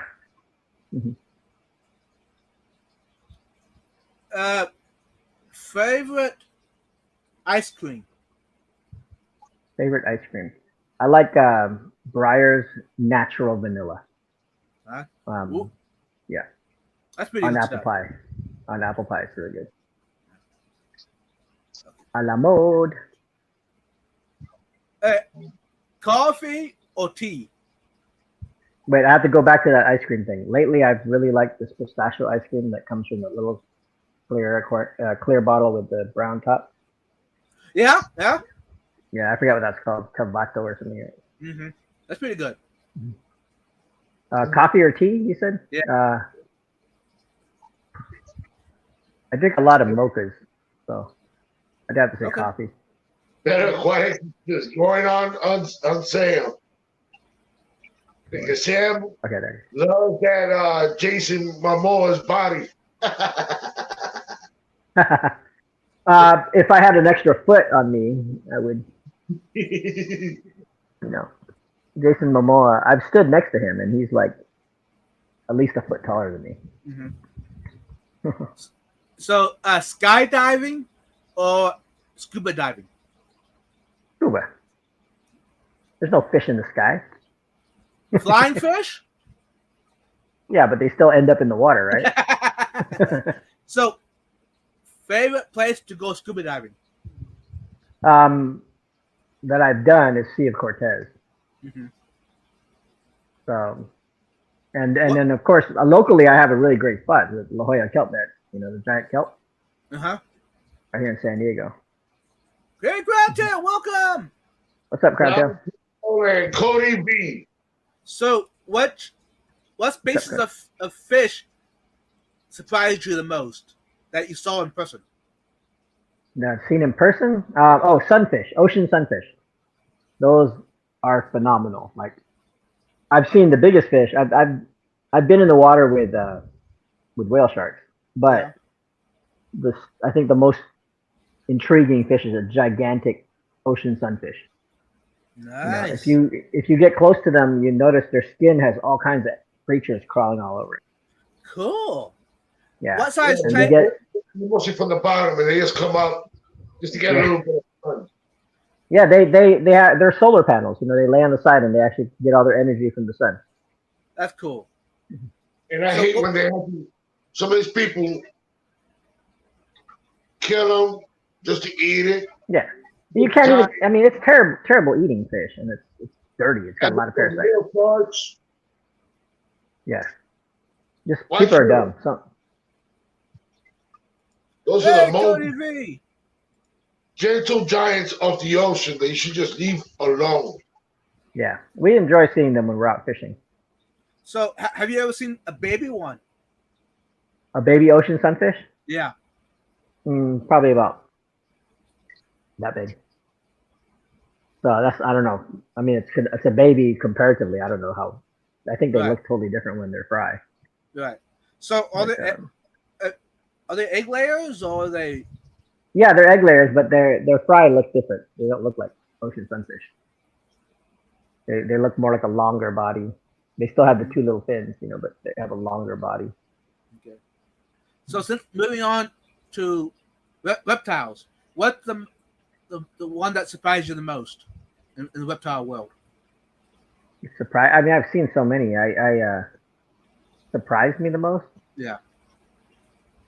I don't know if any of them really surprised me. Maybe two-toed what do you call it?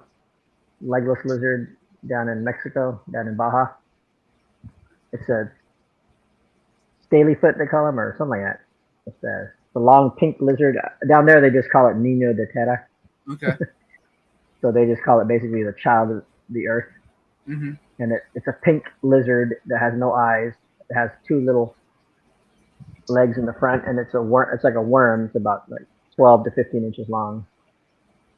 And if you find one, it's supposedly bad luck. For me, it was great luck. Ooh.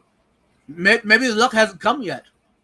Yeah, they said if you kill one, then you're going to have bad luck for a year, which is good for conservation of it, So, right? Yeah. It's a rare animal. But if you find one, then it's bad luck if you accidentally find one. So. Mm-hmm.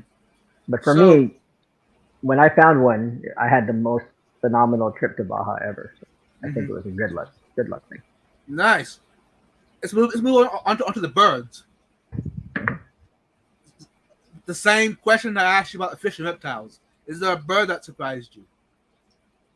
I like the bird called the Hoatzin. Okay. So it's the closest thing to like a Archaeopteryx, a very primitive bird. Uh-huh. Rather than flying around, it crawls. It walks from limb to limb. Mm-hmm. And it has residual little claws on its fins. Not fins. What are they called? Wings. Yeah. It has residual little claws, so it uses them to hook onto the branches, and it crawls around a lot. Somebody in the chat that said, I would like to request that Sam imitate the four-legged of the lizards again. Oh, the little legs. Yeah. He has just little tiny claws. I mean, and the legs are literally like this long. And then they just crawl through the dirt. They have no eyes, so they're like. Just watching. Hey, those that are watching yet, y'all got have nightmares now.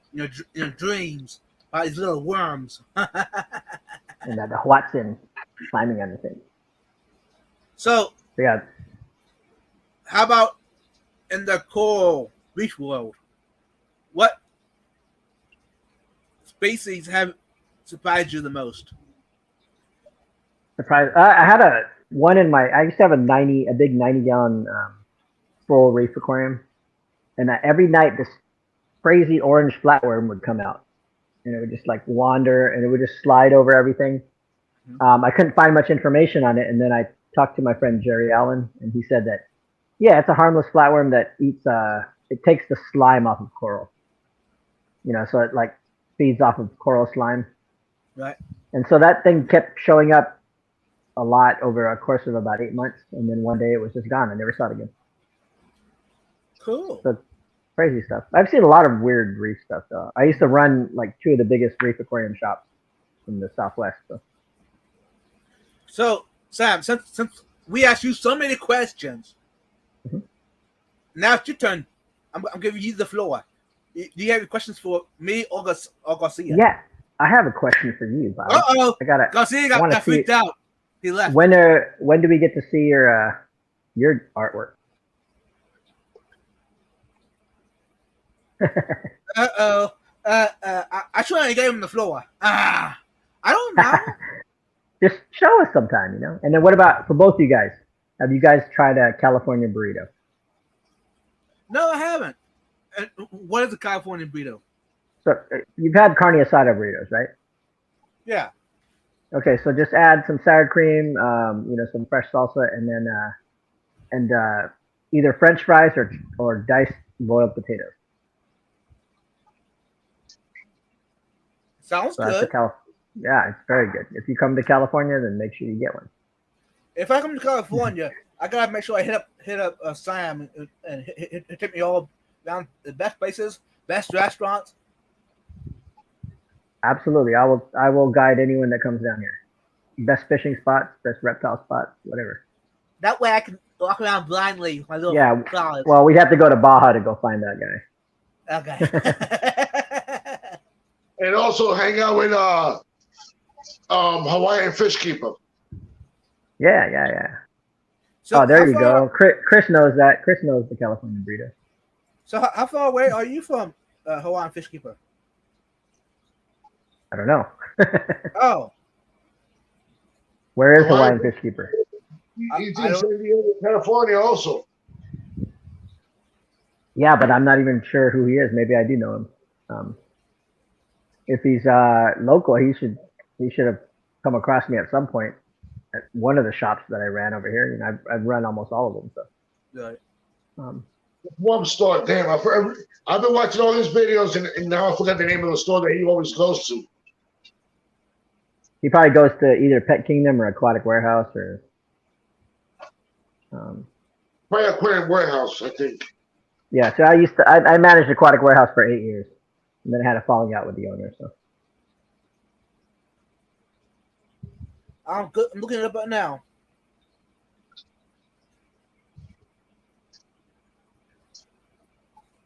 George, Fish Keeper.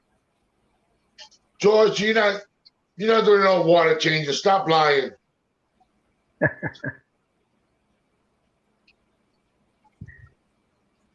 So you know what happened? You guys remember my shop that I was running for a couple of years, Aquarium Fish Depot? Mm-hmm. Yeah, so now it's almost all saltwater. It used to be the best rare fish store in Southern California.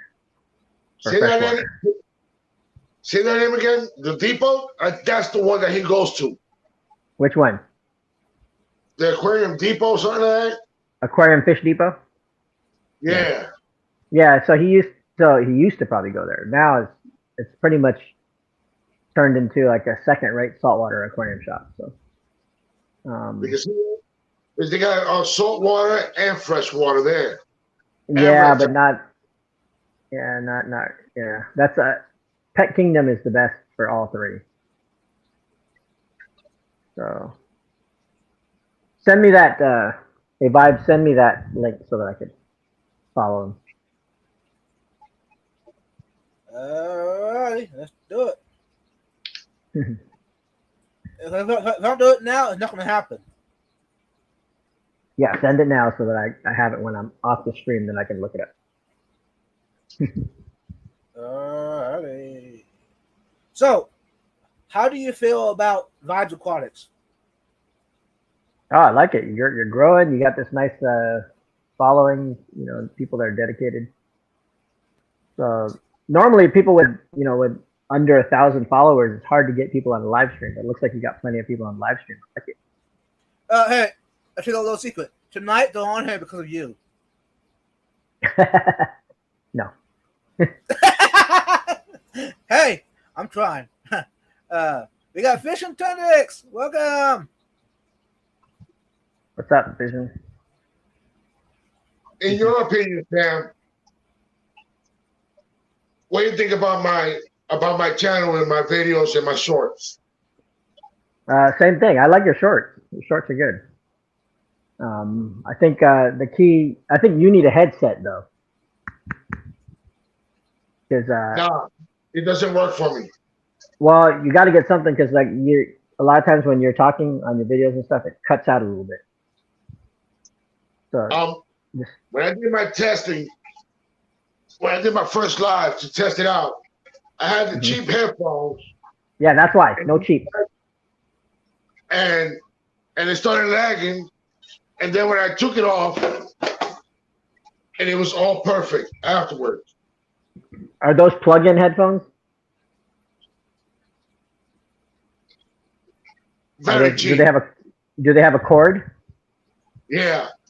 Yeah, get rid of the cord. Just Bluetooth. I'm gonna have to look for one. Yeah, but you don't have to spend a whole bunch. Look on Amazon, look for sales,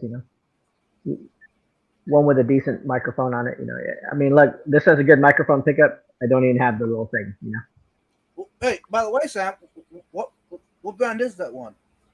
These are just called S Rhythm, but you can get.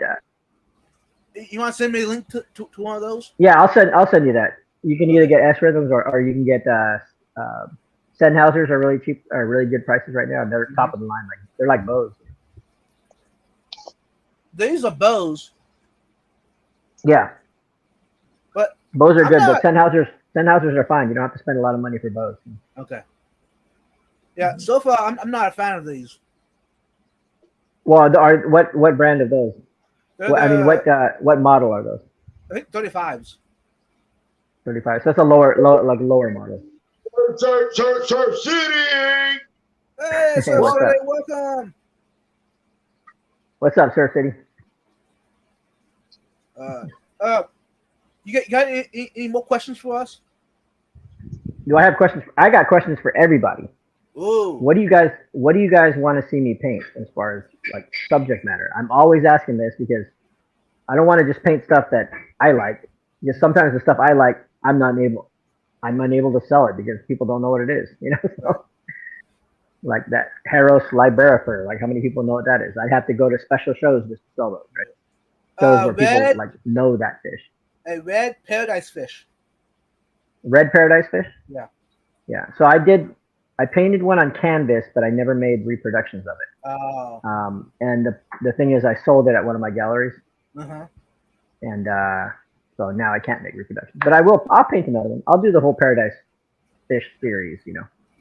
All the Macropodus, Macropodus. Mm-hmm. Nice. And, I am doing the whole collection of the wild bettas. Mm-hmm. So that'll be. I could probably add it to that book. So. Yeah. Mm-hmm. So how soon can I get a collection? It depends. I mean, when I finish all the artwork and all the writing, then I just give it over to Andreas, and he's gonna publish it. Maybe we'll do like a pre-buy or something like that. Here's a good one, Sam. Panem says, paint a Lake Tanikan biotope scene. Oh, that is coming actually. So here's the thing: for the Lake Tanganyika and Lake Malawi scenes, there are going to be 9 images that connect all together, right? Nice. So they're going to have all different species found in a specific biotope, and to get the whole scene, you have to buy all 9, right? Right. That's the only catch. I'll have one for Lake Tanganyika, one for Lake Malawi, and yes, I will be doing mermaids, George. Ooh, Everybody wants me to paint mermaids, and back in the day, I used to do some superhero art. So would you, the mermaids? Would you put people's faces? I can't do that. Come on, Come on. that's a violation of privacy. Oh, That's let's see, L46s. Yeah, I do. I've sold a lot of L46 prints. I've done 2 paintings of L46. One of them I've probably sold 200 prints of. And pea puffers, I got to redo the pea puffers. That's another one that I sold out of prints and I never printed again. Goldfish, got lots of people that want goldfish. Do any of you guys follow Luke's Goldies on Instagram? If anyone does, it's pretty crazy. So you should watch him breeding his goldfish and selling them. Neothama shell reef, yeah. I am doing the whole collection of every shell dweller species out there. Is that Luke's Goldies? I put it in the search. This is what pulled it up. I can't see that. It's very tiny on my screen. That's what you did, Luke's Goldies. He's breeding the goldfish. He ate some brine shrimp hatched the other day. He just ate a spoonful. Right there, see? Yeah. That's cool. That guy's funny. And then the other one that's funny is the eel pit. So, I just followed him. cool. Thank you, Bill. That's awesome. Yeah, thank you guys for the suggestions. Coro, like I said, I'm going to do the book on shell dwellers. That's a long-term project, so, but it needs to be done, and there's not anyone around doing one. So, yeah, come on down and grab some prints from me. I'll have some freebies too. So, if anyone comes to the Pennsylvania Clash, then Don't clash. Then Let's go. have you guys have seen the steampunk ram that I've done probably? But yes, I'll do a steampunk. I will do a steampunk goldfish if you need one, or if you'd like. I just have to do those certain projects like that. I have to do on the side, when I have time. Mermaid models. I have mermaid models. Hey George, if you're still here in I the chat, could use mermaid models. mermaid, you gotta be the mermaid. You gotta be. Oh, I said mermaid. I didn't say merman. So, have you done a Shelley's Maltese painting? Yeah, I just came out with a multi. I mean, is it just one, or is it is it whole? No, it's not a group. It's just one over a shell, over a Neothama. But I sold a few of them at the ACA convention I just went to. How about And I will. ghost crayfish? I haven't done much crayfish, and I've been really fascinated with crayfish because I've been collecting them all over the country, all the native species. Yeah. And I even collected one in the Saluda River in South Carolina that might be a new species. So we might go back down there. I might go there with Mark and maybe Ryan, and we're gonna try to see if we can catch them again and maybe keep a couple specimens to see if we can send them to the lab, find out if it's a new species. So, do you eat fish and so forth? Absolutely. I Okay. eat, depends on the kind. I eat rockfish. Yeah. I eat the bluefin tuna. The bluefin tuna season is on right now out here in San Diego. It's been the best ever in the last 10 years. Like bluefin tuna has never been more abundant off of California than it has been in the last 10 years. So, in the whole seafood community thing, what is one of them that you love to eat, but also would keep in an aquarium? Not many. Most of the fish I like to eat would not go in an aquarium. Like salmon, Mhm. bluefin tuna, obviously. I mean, one big and, aquarium. yeah, and the rockfish, they live in cold, deep water. But I like crappie, so, and I think they look cool in an aquarium. Yeah.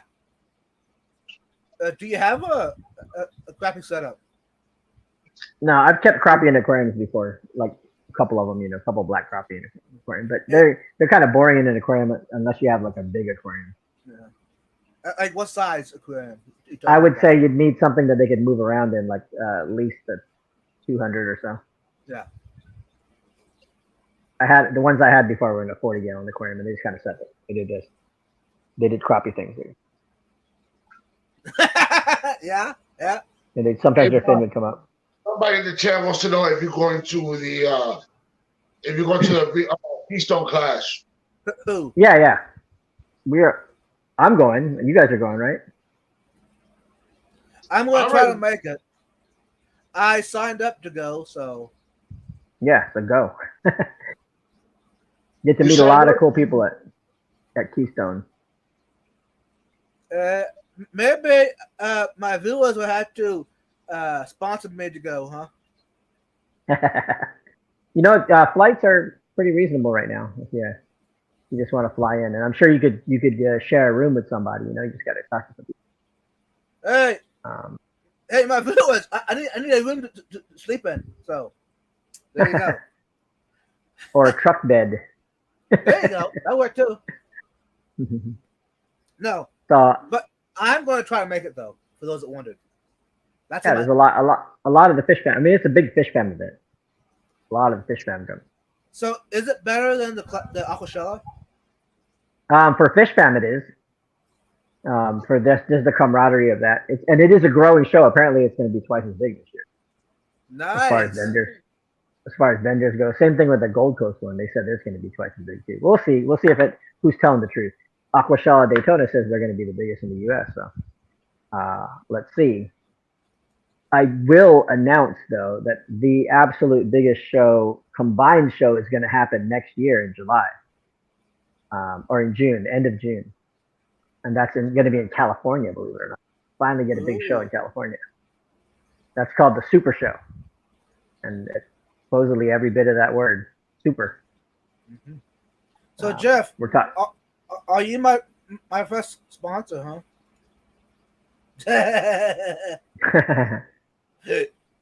Nice.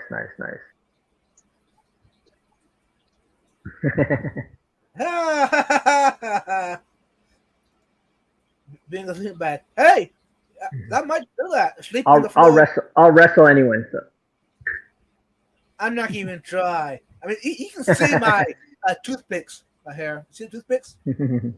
Not much there. We should get some mats and do some jiu-jitsu, right? There you go.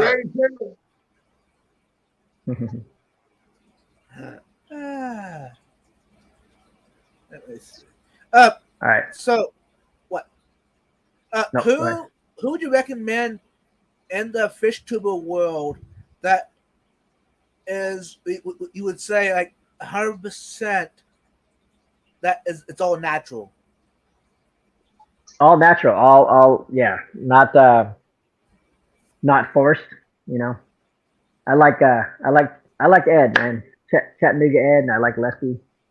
And all right. Yeah, these are the guys that they just show their pure passion. There's no script, nothing like that. You just got a lot of fun. And as far as the bigger names, like the real big names, and the 50,000 and above, it's gonna be like if you guys know Lucas Brett. Yeah, Lucas Brett is great. I have a lot of fun. I have a great time with Grant and Shelby, Garden of Eder. I'm blessed to call them my friends. They're awesome. Oh yeah, that's a great family. They just spent some time over there with one of my business partners with Mark L. If you guys don't know Mark L, keep an eye out for that name because we're gonna be doing some great videos down from Southern Florida. You can come on, Garcia. Hey, Speaking of- where's that? Hit me up. Yeah. Hey, Sam, where's that picture taken at? This is at the Garden of Eder. Yeah. That's my bed. That's my bedroom when I stay with them. So. Nice. I'm a little jealous now. I guess next time I go, I have to stay in the bedroom. So since you talked all about the aquarium hobby, reptiles, paintings, let's get a little glimpse of the YouTube hobby as such. What would you tell a beginner that's getting into trying to be a content creator? Don't try to be everyone else. Try to avoid the whole, not to offend anyone, but try to avoid the, hey guys, what's up? This is Sam Scales, and I'm bringing you live something. Just forget that. Not necessary. So, but have a lot of fun. Just like this live stream right here. Have a lot of fun. Be fully organic. Be yourself. That's also a hard thing people have to do when they start giving talks. Like I give talks at I have a couple more talks scheduled for the rest of the year. But some people are so nervous that they're trying too hard to be something they're not, Mm-hmm. But if you just act natural, remember, like when I give a talk, I look in the audience. I know half these people. I talk to them all the time, right? Why do I have to be? My favorite part of the hobby is, you don't got to be that. Just be yourself. Right. Be comfortable. You got nothing to lose. Jeff King wants to know, Sam, do you ship internationally? I do. I ship internationally. Rates, it depends, once if you want to get some art, just we'll have to figure out the weight and the size of the package, and usually it takes 7 to 15 days to arrive internationally. So you just got to be patient. There's no Amazon speed. Right. But yeah, I've shipped to Turkey. I've shipped to Egypt. I've shipped to New Zealand just recently, to over there to Cameron. And then I've shipped to Australia quite a few times. I've shipped to Taiwan, Japan. I've shipped to, let me think, England, a lot of stuff to England. To Scotland, to the Ukraine. I don't know how they're doing over there nowadays, but I have not shipped to Russia, although I did have someone ask me to ship there, and I told them not right. And I have never shipped to China, ironically, but I've got a lot of things shipped to me from China. Hey, Sam, since you asked, I'll give you a little glimpse of my ugly work. What's wrong? It's an orca, right? Yeah. Yeah. So I knew what it was, right? It can't be that ugly. Surprising, I know. It's either an orca or a rock. It's an orca. Just kidding. Yeah, I know.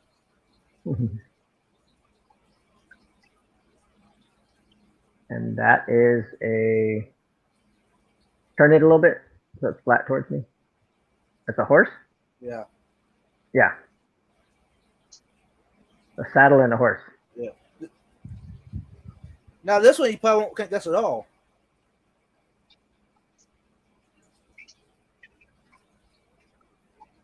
Is that a person?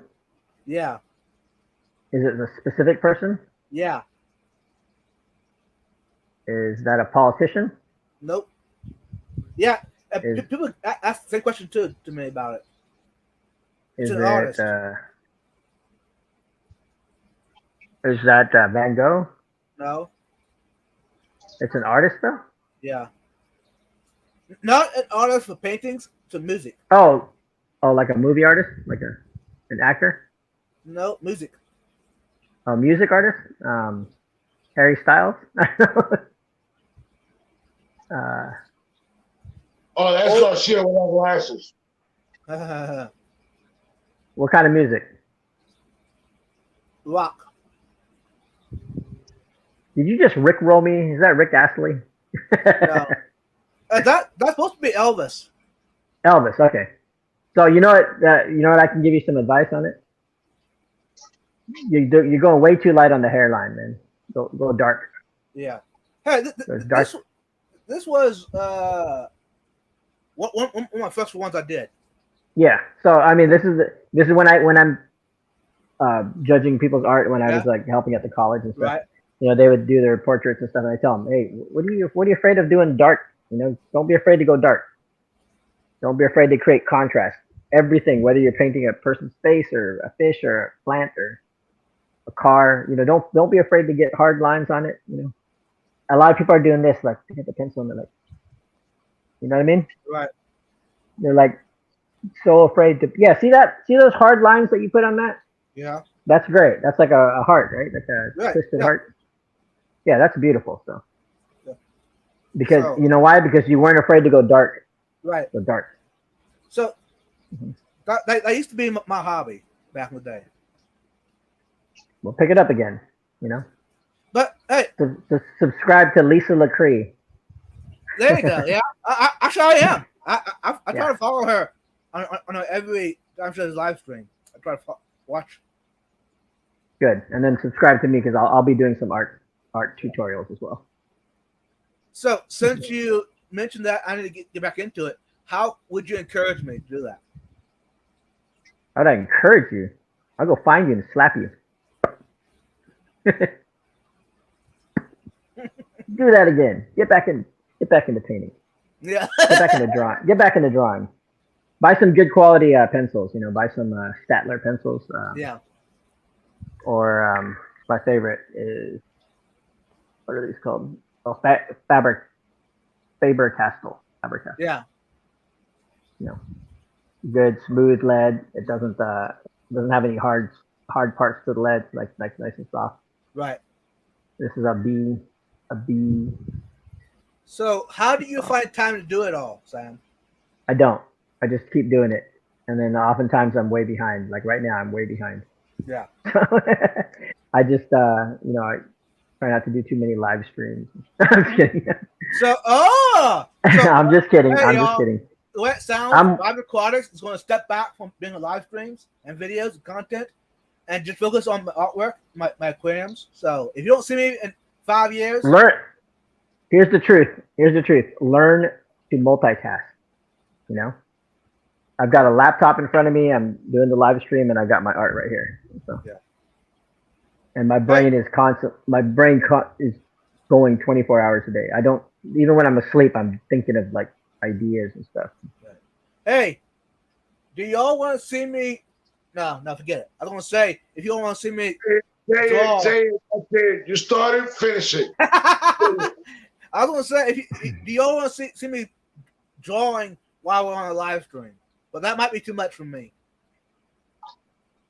If you want to see Vibe doing any artwork, go ahead and put a 1. Come on, chat.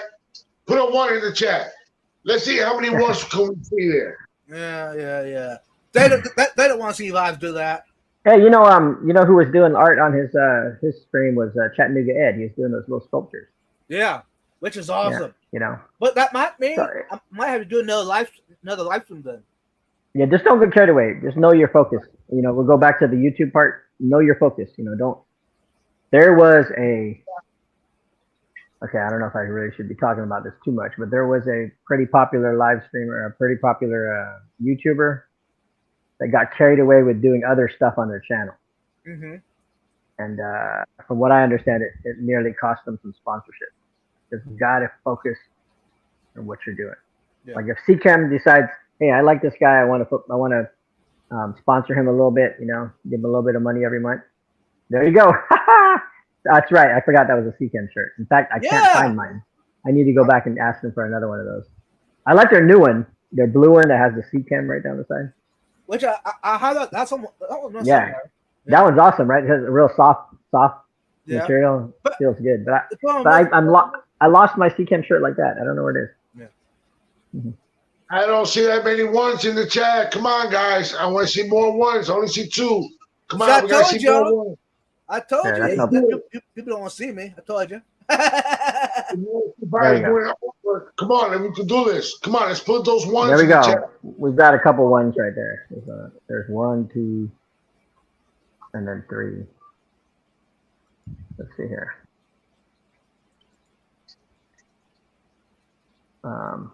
See, what was weird, I would have been commenting myself on here and replying to everyone, but for some reason, when I was trying to connect to the YouTube, it wouldn't let me. So I'm connected via Facebook right Oh, now. Well, Vibes, Sure. I'm seeing a lot of ones. That means you're going to have to do this one on your next live stream.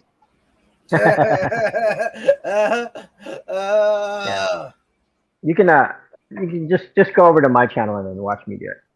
There you go. Yeah, hey, for the time being, y'all, go to the Sam Skills channel, subscribe, hit the bell, hit the thumbs up, and wait until Sam goes live. And watch him do a painting. Great going, Cora. Great going. Oh, come on, guys. Y'all don't want to see me. No. Hey, That's it. Beep boop. like, I love it. Like we're talking, I need to make sure that vibe stays focused. I think Cora is writing in binary. 01001110. Hold them. Whoa. Hey, I see ya. Well, Yelling, Vibes, thanks for the link, Yelling. that's it. You gotta get it. You gotta get it done. I know what I got cut out from right now, but I don't want to ruin the vibe check or the Tuesday nights with Nirvana. That's still going to stay input, and if I see it at all that it might mess with those 2 live streams, I'm going to back down from doing the artwork on the live stream. I might do it, a video of it. You know what you can do? You know what you can do though to get more followers is you can do some live dancing. Yeah. Do some robot. That's how they get all the followers, right? Yeah, forget it. Nuh-uh. Hey, that's how you get the Instagram followers. They yeah, or do that. Yeah, well, the arms. But what's up? What's up? The goal is be who you are. Stay organic. Be original. Hold on, guys. Gotta fix my hair's coming through there. There's my option look there. Hey, wait. Mine can twerk with the best of them. Please, Vibes. No. I gotta be original. Tell jokes. Hey, yeah, I like that. Hey, George, that's you. But me, I'm just being Vibes. Vibes is a spot that I need to fill. Here, guys, I gotta do my sponsor plug right now. There you go. Let's do it. Okay, so we've got Something Fishy. Okay, Something's Fishy with an apostrophe S in it. Got citrus, got tropical. Yeah. There you go. Hard to do this backwards here. Yeah. So anyway, this is if you guys ever go fishing or if you guys handle your fish and like you touched a dead pleco and it's all over your hands, give it a little spray. It smells amazing. I'll have some over at Keystone Clash for anyone who wants to try that. It's about $12 a bottle. It's all botanical. It's safe. I've tried it with shrimp. I've actually sprayed it into the water with shrimp to make sure that it didn't kill them. Right. And it didn't hurt snails. It didn't hurt shrimp. It has all botanicals in it. It's antimicrobial and a deodorizer. Somethingsfishy.net. And if you want to get 10% off, just put my code. It's SCLZ. Ooh, nice. I need to add that to my collection. Back at it. Hey, we got June in the house. Smells great too. What's up, only Oscars? Only. Oh, speaking of, here I got one for only Oscars. So I spent the week with a friend of mine. His name's Ivan Nikolji. If you guys don't know who that is, he is a phenomenal photographer that's been documenting the Orinoco down in South America. And he actually recently had the honor of getting a new Oscar named after him. So it is now the official third species of Oscar. It's called Astronotus nikolgii. So if you guys haven't seen that yet, it's basically, you probably have seen it in the hobby, but for the longest time, no one knew that it was a different species until they did genetic tests. And now that the genetic tests have come in, they determined that it is not Ocelotus, the original Oscar, and it is not Crassipinnis, the fat Oscar. So it is called the tricolor Oscar. They had some other name for it also, but we just call it Nikolji Oscar. So you guys should check that out if you have never seen the official third species of Oscar. I am doing the official illustrations, and Ivan's purchased the original painting of Nikolji's Oscar. That's awesome. There you go. Yeah, it was great spending time with him. I mean, that's what's great about some of these events. Like, for ACA, I got to hang out with Ivan Nikolji and Adrian Indermauer. He's a guy that documents all the fish of the Congo and the West Africa. And then in the past, Odd Koning's the guy who documented and helped bring all the information about the Rift Lake cichlids. He's now pretty much retired from fish, but it's still an honor to meet him at many events. And then Gary Bagnall, the owner of ZooMed, who's bought quite a few art pieces from me. He comes to events like that. Pam Chin, who does all the Tropheus. There's a lot of people that you'll meet at these events. And it's phenomenal that you see their names in magazines and books and stuff, and then you meet them in person and you get to hang out. You get to know the real people behind it. Lawrence Kent, all those guys. Mm-hmm. Amazing. Hey, Missa, you have great advice. And Missa, I definitely put that in my brain and see what I can do with that, because that is great advice. I like that. That would not take away from the vibe check or from the Tuesday Night Lives. So, but that cannot take the focus away from what I've been doing the past year. Because if it does, I don't want anything to suffer. So, but I like that. Thank you. Shout out every week, rate my drawing. Right. But like you all seen, my content videos has not been very good. So that also is one of my new passions, that I need to strive a little harder to give y'all some content every week, a video. So, Peplin, how you doing? Welcome. Hey, Brian, good to see you. Okay. What's up, Brian? All right. I'm still working on this C4. Ooh. How much do you have left yet? Not like that. So what I like about C4 is not. I know you're drinking Monster, right, Garcia? I'm already empty. Yeah, but you were drinking Monster. What were you drinking? It's blackberry. Blackberry. Coke. Oh, okay. Yeah, I was drinking. I'm drinking this over the Monster. I drink Monster periodically, but Monster has taurine in it, and taurine is like one molecule away from methamphetamine. So, hey, Brian, tell Roxy hi for us. Peplin, how you been? It was great meeting you and talking with you over there at the Clash. I mean, at the ACA in Cataclysm. I got to talk to them and hang out with them towards the end of the show. You got a few art pieces from me. That was nice. Okay, one more question before we call it a night. All right. Piece? Just real quick, Sam. Only Oscars wants paintings. Hit me up. Just hit me up directly on Facebook or Instagram. Because that's what she said. Only Oscars. Hey, tell Roxanne I said hi, Pep. Awesome. Yeah, someday I want to meet both of y'all in person. Anyways, the question, Sam. One piece of advice to a younger Sam Skills, As far as artwork, or anything.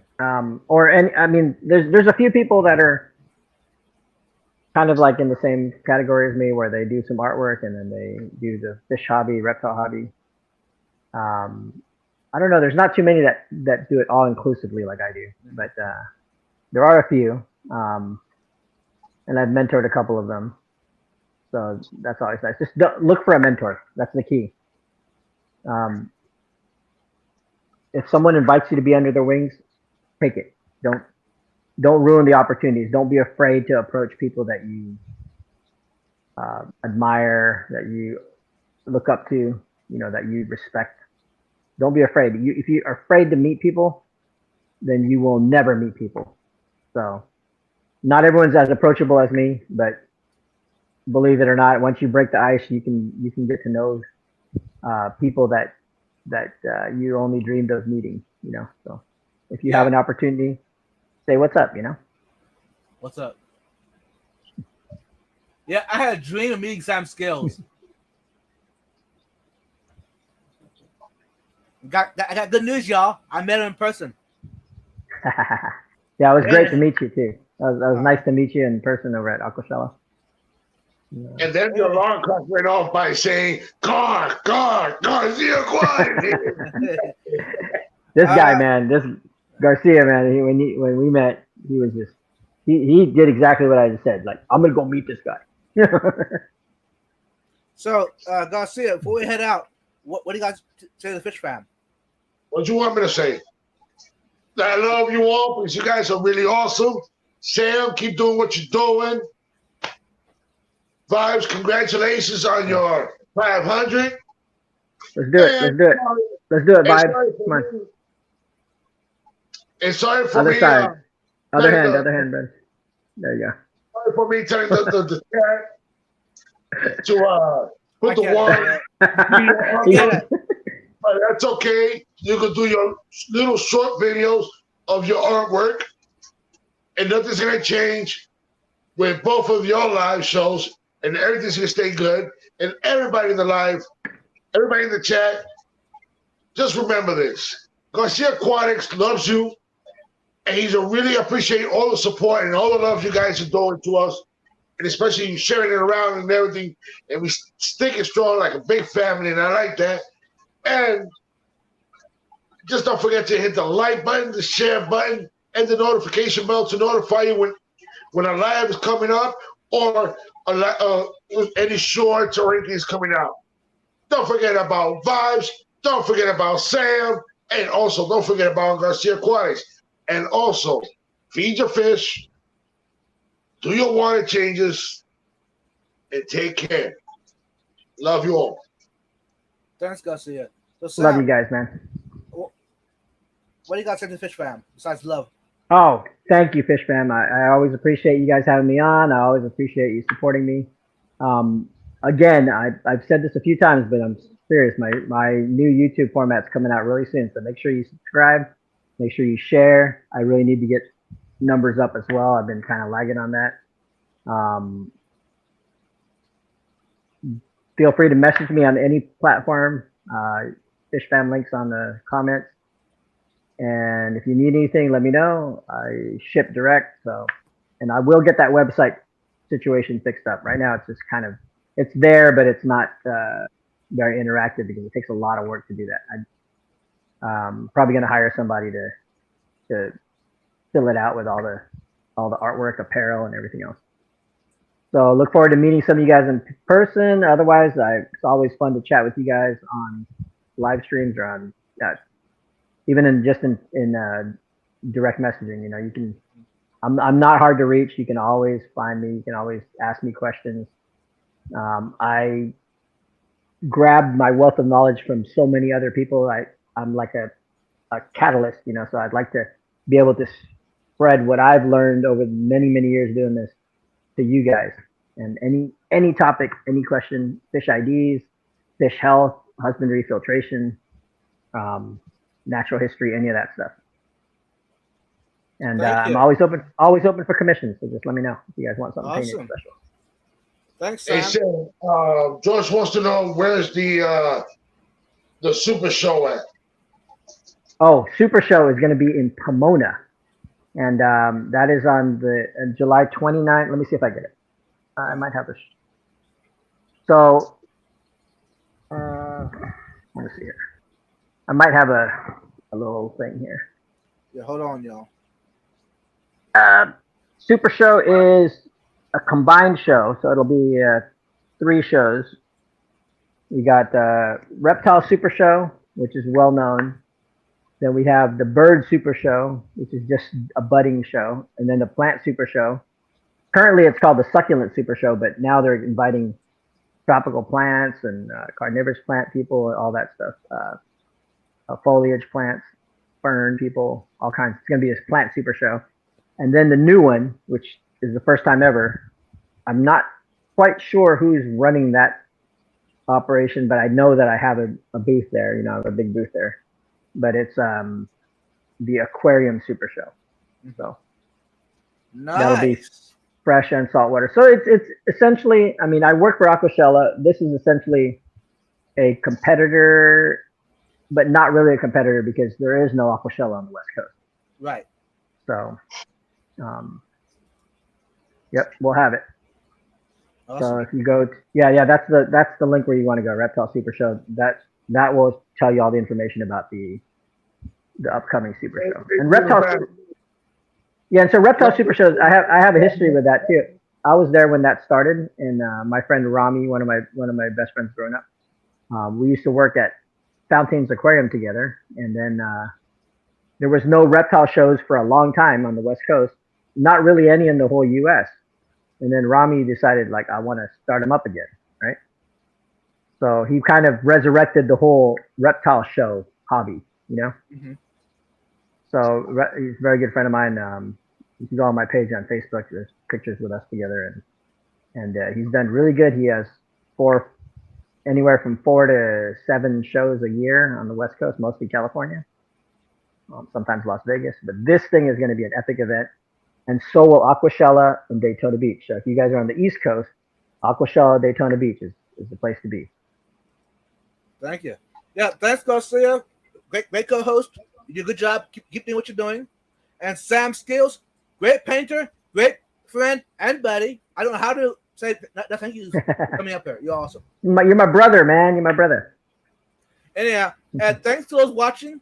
If you stayed with us the whole journey of 2.5 hours, I don't know how to say thank you enough to y'all for doing that.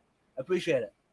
Love you guys. Thanks for the support. Replay, Team 6. If you don't mind putting in the comments, replay Team 6. That way we know you made it through the whole way of rewatching.